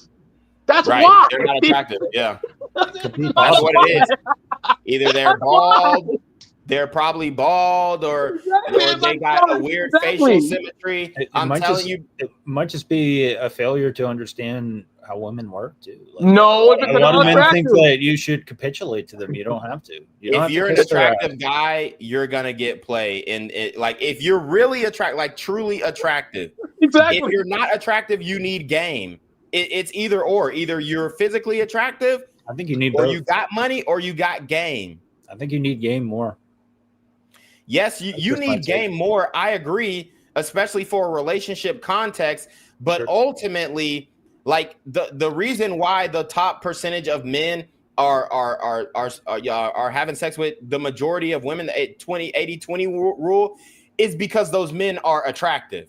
It's not because they have money, or it's not because that's it. You know, it's because they're 6'4", they're 6'5", chiseled jawline, and they look good, and that's who the woman will do a one-night stand with, the guy who looks the best. And that's why, bro, my channel, bro, I told stories called Chat Rolling Tales. That was not all the stories I could tell. All right. Yeah. Remember, I've seen it all, bro. I've seen it all. My boy, bro. I'll tell you. Okay, real story, bro. Real story, okay? Chat Rolling Tales. As in my own channel, right? My boy went to a smoke shop. Latina chick, about 6'2", 6 out of 10, you know what I mean? Good body, you know what I mean? A good 6 out of 10 Latina, bro. 10 minutes talking. He said, yo, Pluto, go over the car real quick, bro. All right, bet. He, on that girl's break, all right, took a break, smashed her in the back of the store, raw, busted in her, went in my car, told me, and did not know her name. 10 minutes, bro. All took 10 minutes. I've seen the same thing. I mean, I played college football, and all those guys are giants. And when you go to college, you realize the guys who are getting played, the college athletes or the frat boys. And the reason why the frat boys are getting played is because money and legacy, and then they also have the organization, the social organization to get played. But if it wasn't for that, then it would be all the athletes getting played and nobody else. And even that, bro, who are the women accused of quote-unquote false break? Is it mostly the athletes or the frat boys? And which frat boys? I'll wait. You know the pattern? Yeah. You know the pattern? Why ain't everyone false accused break of the 5 out of 10 frat boy Yola Maxer? Why is he always the one getting accused and never the 8 out of 10 D1 athlete? Why? Ain't it interesting to you?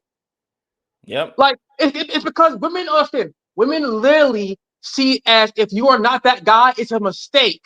Mm-hmm. It's regrets. All right. That they look back with that as an counted. If it's chat wrong, they want to claim chat wrong. Yes, Alan busted me wrong. Yes, he smashed me. Okay. Is that wrong? Oh no, not him. Yeah. Right? But chat wrong. Dark truth. Okay. Men who are more unattractive get accused more of false grade. I'm sorry, it's true. We all know it. Okay, we all know it. Yep, it's called retroactively withdrawing consent. But yeah, let's keep going.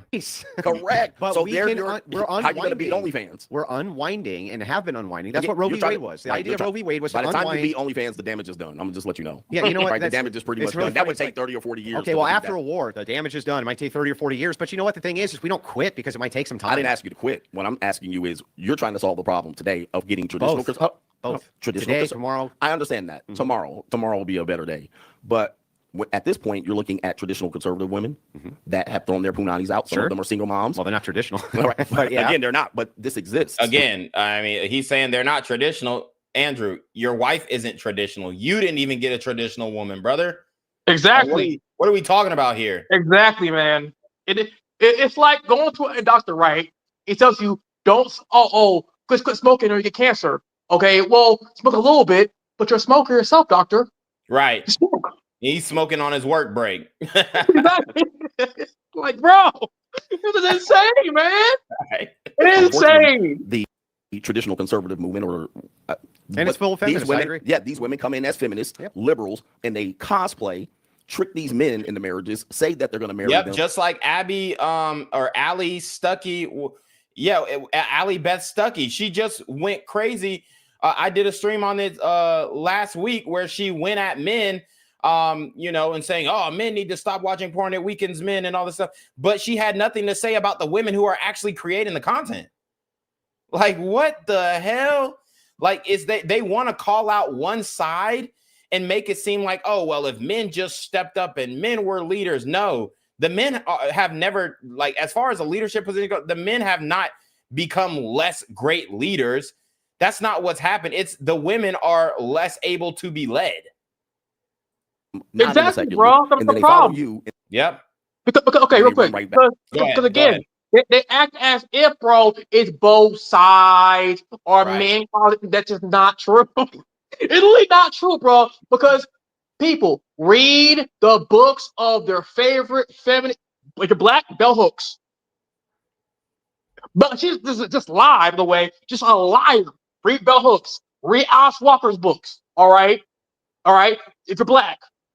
These women literally have made up a lie about men's behavior or their chat room tale, and they apply it as for men as a whole. I go further, okay? The Warren Farrell, the feminist male writer, okay? This dude had a feminist card, winning conventions. All he did was write a book on the myth of male power, and every single one would turn on him. They all turn on him. Yep. Because he explained that women pretty much do think that male pattern is obligation. That's a problem. But obligation is not freedom, it's slavery. If men are forced to be a certain kind of way, how is that freeing? They didn't choose that. Right. Continue. Yep. Back to the court. Now, this does happen quite a bit, even in the Christian church. Not from us. Well, I don't know how many you are. We still haven't determined. But the thing is funny. This still happens. So a lot of men get caught off guard because they see her thumping the Bible. Oh, she's one of us. And these women have figured out how to cosplay. And again, I think this is a good question, right? And notice I've answered all of yours. You haven't answered any of mine. But which the thing one is, did I answer? Yeah. Can I ask a couple? Go ahead. Okay, great. So the progressive mantra is that sexual liberation, this is what feminism was based around, sexual liberation. That was the big one. Correct. That their bodies were being controlled, not just from abortion, but from who they chose to have sex with because they were attracted to them, this and that. Marriage was a complete trap for women. It was self-destructive to them, this and that. What is the distinction in your message in that one to men? What's my message? Well, it seems to me that your message is that marriage is simply too dangerous and that if you want to sleep with women outside of it, perfectly fine, and it's actually liberating for you because you're moving away from the trappings of marriage itself. And it would be safer. Hang on. Yeah. That seemed like the same exact message that we got in the 70s from feminists. If you frame it that way, it would be. But so you're a feminist? Hold on for a second. It would be two different outcomes. This is some bullshit. Andrew's talking some bullshit, bro. Okay. God damn. Wait, how's he wrong? How's he wrong? Walk me through it. Walk me through. Oh my God, bro. Men reacting is not them to women proacting. Women least said things like, oh, marriage is slavery. If marriage is not freedom, if women can't choose the divorce, they're not really free. Or abortion, right? They at least said that motherhood, right, was slavery. If we literally cannot choose to be moms on a dime, then we are enslaved. All right. They said themselves. These are feminists, bro. So men reacting to that, somehow like, proactively doing that, no, it's not. No, it's Right. not. He's saying the message is the same, though, right? It's not, because we're reacting. And for one, I just completely disagree with the message being the same. It's not the same, and the reason why is because, for one, women are the ones who give access to sex. All right, men give access to relationships. Women give access to sex. So the women, they're giving it up. Period. Point blank. Majority of men are not able to participate in this at all. So just by saying, "Oh, don't have premarital sex," okay, the men are already doing that. That's what he doesn't understand. The men don't have access to sex. So the majority of men do not have access to sex. The majority of men are virgins or haven't had sex within a year. So you have these men here who aren't even participating in the sexual marketplace, but being blamed for the same issues. And the reason why they're being blamed is because they're lashing out online. They're lashing out online, and women's perception of men is through the gaze of the way that the men who are sexless online behave. So when he's saying, "Oh, well, you're pushing the same message as a feminist if you're telling men to have sex out of marriage," okay, it might sound the same, but for one, we all know sex is way different for men than women. It doesn't affect men emotionally the same way that it affects women. So at the end of the day, we know that if a woman gets ran through, she's going to be way less likely to be able to, sustain a marriage for the long term. If a man ends up getting experience in the sexual marketplace, he's going to be better prepared to deal with the woman that he ultimately settles down with, because he'll know how to navigate female nature. He'll know how to navigate the nagging that'll come along in a long distance relationship. He'll know how to deal with the woman's outbursts, or if she gets disrespectful, or even if she, gets off the path and maybe, wants to have another sexually liberating movement if she hasn't before, especially if you're going to deal with a virgin and if she gets indoctrinated by the mainstream media. Do you think you need to have sex with a woman in order to understand those things, though? No, it's worse than that. It's worse. If you want to think, women are blaming the men they do not want the majority on the conclusion they're living. So if most men are not getting snuggles at all, women are saying, "Oh, it's your fault. You're just real. You're fake nice." Yep. I'm telling you from my channel alone, bro, okay? That's the problem. It's telling these men they gotta be asexual ATMs and quote unquote just be nice. You're fake nice, holding these men to a standard in actions they've not even caused themselves, which means crazy as hell. Right, but go ahead with your question, Dar. Do you think you need to have sex with a woman in order to deal with those things that you just brought up, like the nagging and this and that? I think a woman to understand those things. I think you definitely have to have experience with a woman to to deal with those things, especially in a long-term relationship, because if you don't, you are going to fall into the happy wife, happy life model, and then she's gonna walk all over you. So experience equals sex in this, just so I understand. It could. Most likely it's gonna come with that, yes. Sure. But I'm not just saying if you just go through and just fuck a whole bunch of bitches without getting in a relationship with one, that it's going to translate to good relationship qualities. But at least if you've been in a relationship with a few women, at least 6 months to a year, you need those reps in order to be able to deal with the woman that you're ultimately going to settle down with. You need to be able to identify the red flags. You need to be able to identify if she is, still going through a hoe phase, because men who don't have experience with women are the main ones who are going to get bamboozled. They're the main ones who are getting taken to divorce court. They're the main ones getting parentally alienated. Whereas a man who has experience, he knows his biggest power is to walk away. Sure. But then the question becomes, do you absolutely have to? So the only way to get this experience is to sleep through a bunch of broads? Is that the idea? Or I'm not saying you do that absent that is my question. I'm not saying you have to sleep with them, but you definitely need to be in some type of relationship that it doesn't have to be a bunch, but it's got to be at least 2 or 3, because at the end of the day, every woman is going to have a different tactic to get to the same result. So you need to be able to identify those things. And I'm telling you, if you are one of these virgin guys and you're going into a relationship with a woman and she's actually attractive, I ain't talking about no 200-pound, you know what I'm saying, fat ass bitch. I'm talking about a woman who is actually attractive. She most likely is going to have those habits, especially in the beginning of a relationship. When you meet a new woman, she's not just talking to you. She's talking to 5 other guys. So you have to stand out, and you have to be able to identify when it's appropriate for her to cut off those guys in the context of a relationship. And my opinion is, when I smash, you cut off all your guys. And that is a breaking point. Like, even if y'all are talking and y'all aren't having sex, I would never put myself in a situation where I'm talking to a woman, she's dating 5 other men and having sex with 1 or 2 of those other guys. And then, you know, I finally hit, and then she wants to make it serious with me. But throughout that whole talking stage, you was talking to other guys and fucking other guys. Hell no. If you're not an experienced man, you're not going to be able to recognize if she's still talking to other guys when you're talking to her. And if she's attractive, you best believe she gonna have 5 dudes in her phone. Probably, maybe even more. And to add context to what you're saying is, like, subconsciously, a lot of women shit test. So knowing how to pass that is crucial for any man, I would say, virgin or not. Yeah, a lot of men don't know how to pass them. You know, that's kind of my point. Like, if you're a man and you have no sexual experience, you're not going to be able to overcome. I think you could do it without sexual experience, honestly. I don't know why I was asking. Want to believe? Unless both of y'all are virgins, then I'm not. But I still don't think you necessarily need to. Is no. That's solution. The solution is, fellas. It's obvious. The men need to consume media that's not complete.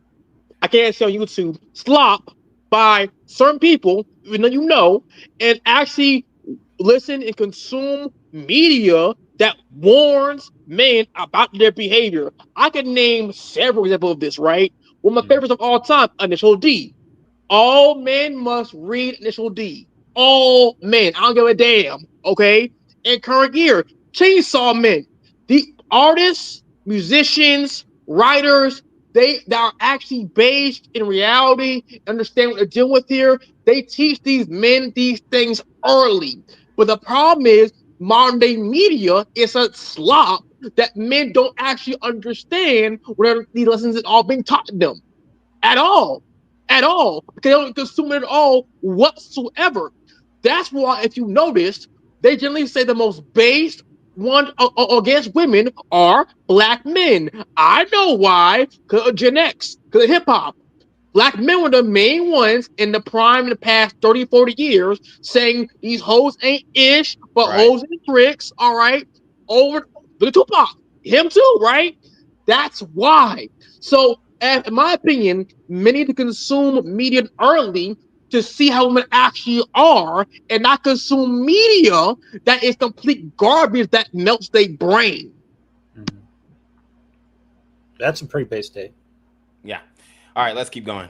Protecting wealth, access to children. You're actually being able to control who has your children. That's what they wanted. Exactly. Well, no, they want to be able to kill their children and abort them. They wanted to be able to determine what happened with their trying to children. figure out where we have the control legally. They're having the control over their body. These are two different. These are two different outcomes. So what's the legal delineating outcome factor is what the men are trying to figure from out. a 1970s feminist to your messaging right now? What is the difference? They're trying to control their bodies. So are you? I'm trying to control legally.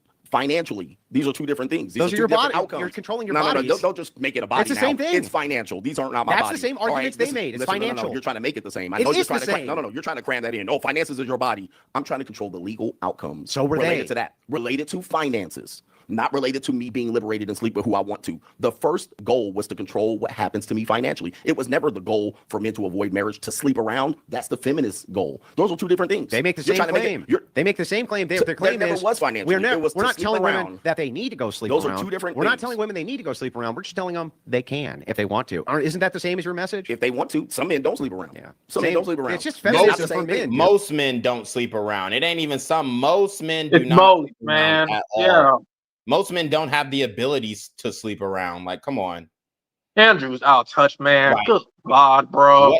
Right, exactly. What Coach Greg Adams is saying is absolutely correct. Like, the reality is, okay, you live the free agent lifestyle. You're able to control your own destiny and choose whether you want to go ahead and you know, and vet and do all that stuff and vet a woman and you know, get with a woman. That's on you. He's giving you the tools to be able to vet through the woman and make that decision.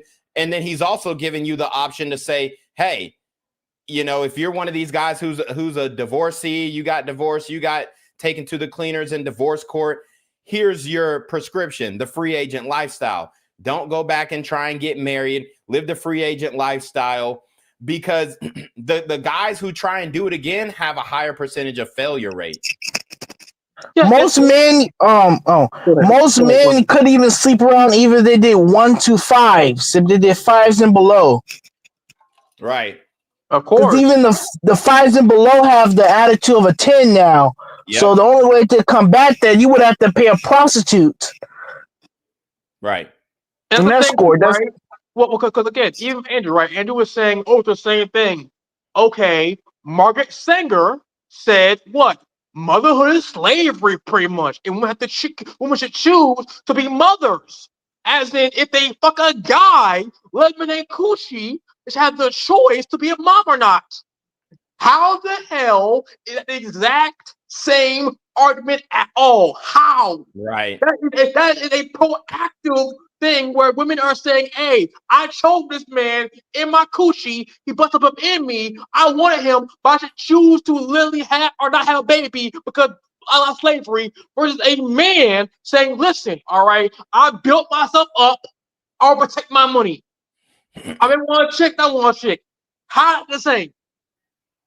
Exactly. And women have 100% control of reproduction. So they decide who lives and who dies. Whether you want to say, oh, Roe v. Wade, it doesn't matter. They can just hop state to state and get the same procedure done. And as a matter of fact, that's what they've been doing.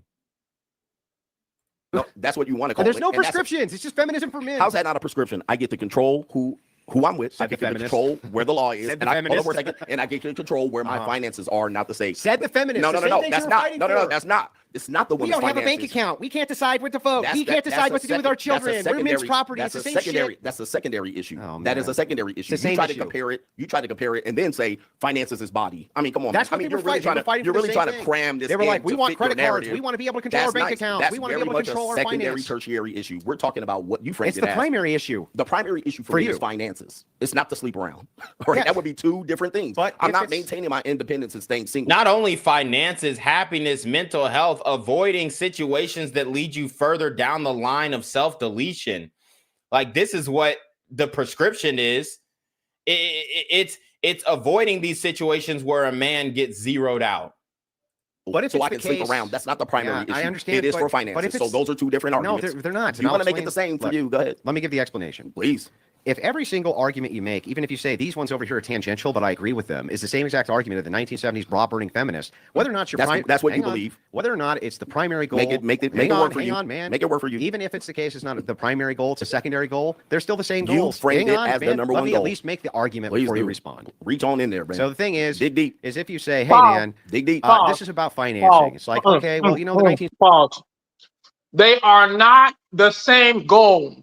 Women are trying to reject tradition in order. Okay? Men are trying to literally not be zeroed out. How the hell is it the same? You're about to explain it. We can't have go ahead. Credit cards. We can't control our bank accounts. We can't control our own financial independence from men. That's what they're fighting for. You want the same thing. Independence from women to control your own finances. You were talking about promiscuity. Almost done with the argument, then you can rebut it. Next thing is, when you're talking about promiscuity, sure, sleep with whoever you want, right? It's under your purview because you can do whatever you want with your body. Same exact argument that they're making. They're not the property of men, right? They should have complete sexual liberation, et cetera, et cetera, et cetera. All of these are the same degenerate structured systems, which led us to where we are currently right this second. Yes. At the same time, they demand that the men must provide, the men must protect us, the men must hold society. How the same? Exactly. Like he's saying that it's the same, but the women don't have the same responsibility. It's authority without responsibility. The same old argument. It's authority without responsibility. This is the same prescription that trad cucks continue to give. Okay, they want us to and so the women have authority, no responsibility, and then the men have responsibility and no authority. They want us to still be responsible for them. They want us to still be responsible for them, whether it be through paying taxes or directly paying a woman, but you have no authority or say into what she does. How does that work? And how is that the same thing as feminism? It's not.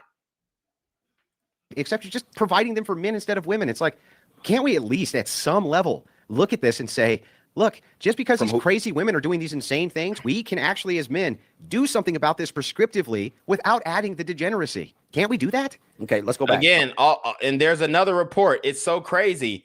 All these reports are coming out. Over 50% of young Americans 18 to 29 are living with their parents, new report reveals. I guarantee the majority of those 50% are men. So that, I mean, it's just so funny how he's trying to push this prescription on men, but the reality is none of this is working. The traditional... Andrew, Go ahead. Go ahead. Andrew keeps calling CJ a degenerate, but he cheated on 2 different women simultaneously while having 2 kids out of wedlock. One with Rachel and another with a black woman. Yeah, no, that's a troll, dude. You fell for a troll. No, it was true. No, CJ reviewed it. Yeah, it was real. No, it's definitely true that Andrew Wilson yeah, black ex-wife. Okay. I mean, he did. I get you ride or die for. Listen, I get it. You ride or die for Andrew Wilson. Let's just be honest. You ride or die for Andrew Wilson. I'll correct him if he's wrong on something, let's say, all right. Let's say his ex-wife, whatever, is not black. Whatever. Okay. He still married a single mom. Right. Listen, man. I'm very against this whole men gotta do better. Oh, find the right one. But bro, we're a single mom with plus prime. What the hell is this? What the hell is this, man? Like, why are men told that our bad deals are okay? They're not. Matter of fact, I'll go further. My boy Jay, all right, Lily said, ask his mom, okay, would you date my dad if you were around today? She said no. Nope. So women are literally encourage other women to not even go with their fathers who are decent men, because in their eyes, their dad wasn't that much for me, I could have better. That's not how men operate. It's just not. All right? And it's the problem. These trad cucks do not understand the psychology, the actions, the constant behavior of women. They know what the hell they're doing. I'm sorry it hurts, but it's true. You know it as well. Okay, so such thing as, you might take a medication to solve one issue and you get side effects. You're telling me the side effects equals what the men wanted as to solve the problem to heal. That's the reason they took the medication. Now you tell me about all these side effects. The side effect of feminism being able to control their body is they'll also have finances, blah, blah, blah. Same thing with the men. The men didn't intentionally go in there to say, this is for our bodies. We went in there to say this is to control our finances. Then as a result of that, there could be some other things that happen as a result. Yeah, but if the results are the same as feminism, it's not the same. What's the difference? It's not going to be result? the outcome, because at that particular point, the man has controlled his finances. He's outside of the state system. That's what the feminists argued for themselves. That's a completely different. No, the feminists want to be subsidized by the state. It's 2 different arguments. Men want independence from the state. The feminists want to be propped up and subsidized by the state. Those are 2 different results. Reason you can have. Who cares? It's the same fucking outcome. You can have the same outcome, and it could be for different reasons. All right, you're saying the outcome pretty much says it's a reason. That's not true. You can have 2 different reasons and have similar outcomes. So we have the same outcomes for 1970s progressive feminists for men, because you intended it to be different. But you wanted to compare. You just simply wanted to compare it as the same. It is the same. It's apples and oranges. It's apples and oranges because you didn't mean it that way. I didn't mean it that way, even though that's the same result. You framed it that way to fit your narrative. That's your narrative. It's not my narrative. You just agreed. Listen, but here's the thing. What Coach Greg Adams is pushing is actually working. Now you have videos of women saying, why aren't men approaching? Why don't men approach anymore? Why aren't men chivalrous anymore? It's because men have realized that the juice isn't worth the squeeze. They're pulling back and making women feel it, making them feel the independence, making them feel what it feels like to not have that masculine male leadership position that is helping you throughout life and assisting you throughout life. And they're feeling it. And that's the best that men can do right now, because you're completely neutered by the state, not physically, but financially and mentally, you're neutered by the state. And there's no recourse for you in your relationship if that relationship fails and she wants to, take her pound of flesh. I said it's true. I didn't agree with anything. You did. You just said that's it's the same comparable institution. This is the outcome. If I choose to do something for different outcomes, it's not the same. Just wild. Just because certain things line up. It's just the way you want. And you're cherry picking, by the way, and you're very good at it. You're cherry picking the good things, the bad things, and then you want to reframe traditionalism and call it the traditional church. Well, the traditional church also had the Ku Klux Klan in the 1950s. No, that was is that what you want to do? Okay. Okay. Well, it's the church. And at that particular point, if you want to go ahead and cherry pick what's good and what's bad, by the way, they were Democrats. Those were Democrats. Exactly. And of course, they were Democrats. And certainly not Republicans. Okay, well, now where are we at? There's going to be Democrats in your church? No Democrats. Not usually. So there are some, of course. Of course there will be. So there are going to be people that have the but same what does the ideology. KKK have to do with anything? You're snapshotting traditional world that literally you can just pinpoint 10 years. Yeah. And if I go back 10 years before, it was non-existent. You're reaching, you're creating a pie in the sky. And then if I fast forward 15 years later, it don't exist. Now you're trying to bring it back out of the dead like you're Billy Graham. I know that doesn't exist. What doesn't exist? It is not the normal traditional church. You're screenshotting things. You're picking out a period of history to say we need to take it back from here. That period was only a small percentage. I'm trying to give a holistic view, not just of you're the giving entire, a religious view, not a holistic view. It's very religious. Most of history is full of religion. And a whole bunch of religious people killing people. But go ahead. Go ahead. That accounts Keep it going. All right, a lot of people killing each other, a lot of divorce, and a lot of fornication. About 4 to 6% of all wars were religiously based. How much? 4 to 6%. You can look it up. All right, I don't care what. That doesn't matter. They kill each other at massive rates. All right, listen. Religion is not the 4 to 6%. You guys, you're degeneracy and feminism for men. I didn't say it was. You didn't have to live degeneracy if you're non-religious. That's your world. Again, right? Like he doesn't understand that there's more to the free agent lifestyle than just fucking bitches. It's you got MGTOW, you got monk mode, you got passport bros, and the prescription for passport bros is going overseas, getting a traditional woman, not bringing her back to the States so you can have that traditional marriage under a government that isn't going to completely destroy you if that thing fails, which it has a lower likelihood of failing if you keep her outside of the States. Once you bring her to the States, though, she's going to get the feminist propaganda and she's going to be on her way out. But there are more prescriptions than just the play the field part. Like, for one, I don't even think Coach Greg Adams has said play the field in this debate once, but he's probably just, taking a clip of what he said and then trying to make that his whole argument. That's not the whole argument. You want because it does fit. That's what you guys advocate You're for. only good if you're religious. That's ridiculous. All right, you only make good decisions because you're religious. That's ridiculous. That's what you hope, and that's not the case because a lot of people that are in your why do you say only? Why do you say only? Hold on. When I talk about outcomes being better, you just admitted that there are women that are feminists in your church. Of course. Okay, so there's your solution there. You're telling me it's always better. It is always better. Snapshot. What you're doing is selling men a fantasy. Even if a woman isn't a self-proclaimed feminist, she's still going to push the feminist talking points. Like, if you make the argument that body count for men and body count for women is different, in a traditional church, the woman is going to make the same argument that a feminist would make. She's going to say, no, it's the same, when we all know it's not. Like, she's going to make the same, even though she says she's not a feminist, she's still going to make the same arguments and push on the same talking points that the non-feminist women do, because women have the hive mind. So they all are thinking in the same type of line of thought and train of thought, especially with the advent of social media. So they're all going to be, it's like a bell curve. Majority of them are going to have that feminist mindset. And then there's going to be outliers who are going to be completely radical feminists. And then there's going to be outliers who are going to be, radical traditional, but the radical traditional percentage is going to be way lower than the radical feminist percentage on that bell curve. Yeah, they're influenced by culture, not religion. That's what Andrew doesn't get. Right. Exactly. Like, I mean, let's be honest. Religion, going to church, going to Bible study, that shit is boring to women. I mean, let's be real. Women aren't up here having theological debates like we are. They're not doing it. It's more than that too. As someone that, again, I'm part of the same religion as Andrew, technically. Okay, dude, these churches are dude fests.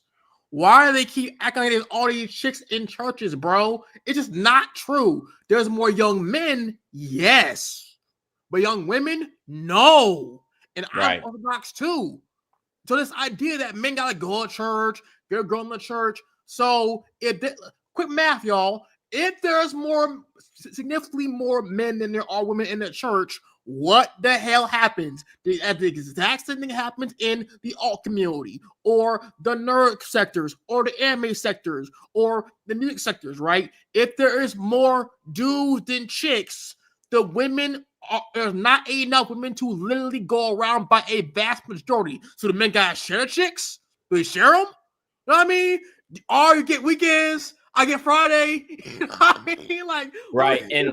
And the women who are going to church are going to prosperity gospel churches. So they're going to the churches that's going to say sugar and spice and everything nice. They're not going to fire and brimstone Baptist churches who's saying, hey, if you fornicate, you going to hell. Hey, if you're an adulterer, you going to hell. You're gonna, face the weeping, the mourning, the gnashing of the teeth. They're not going to those churches because it makes them feel bad. So let's be honest, women are going to prosperity gospel churches that say, that are basically religious motivational speakers. They're not going to churches that's getting in that book, getting in that word, and telling a woman to cover up her hair, or telling a woman not to be standing up on the pulpit preaching. They're not going to those types of churches. And also, too, these exact same churches, women go there and hear what? How bad men are. Right. All damn day. Yep. They're there for that. How bad men are. And how I know this, look at YouTube. From the Catholic community to the Protestant community, Orthodoxy a little bit as well. They do not get that exact same vitriol, that exact same rawness to women at all. Yep. At all. And you know why? Because the majority of donors to churches are women. Yep, they're paying the tithes and offerings, so they're not going to go against their financial base. But we've been streaming for 3 hours, so I'm going to go ahead and cut this one short, guys. I appreciate everybody for joining the stream. Everybody who also came up on the stream, cammed up, I appreciate it. We're going to do more of these. I'm going live every day this week, so we'll continue to have these types of conversations. I'll give everybody like 1 minute to kind of give their spiel on it, and then we will go ahead and head on out here. So, Darth, you got the first word. What would you like to say? Just say thank you for having me on. I appreciate it. Look forward to having some more conversations with you guys. I'll give you a follow.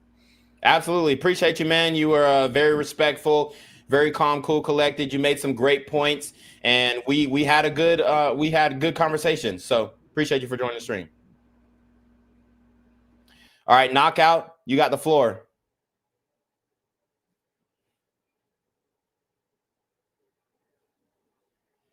Knockout, you want a final word to say? Pluto, anything? Pluto? Yeah, real quick, man. Right. Your boy been bent off X for being too base. It's on our time. But yeah, for me, bro, like you already know, man. This idea that men gotta change and evolve or be better. Listen, man, we've been told this now for 30, 40, 50, 60 years. No. The only solution, we all know what it is to boycott the system. Yep. Let it crash a little bit, then it will adjust. That's all we can do, man. That's it. But stay based, man. I'm out, bro. Appreciate it. Appreciate you, Pluto. Always, man. All right, Knockout, you got anything? Going once?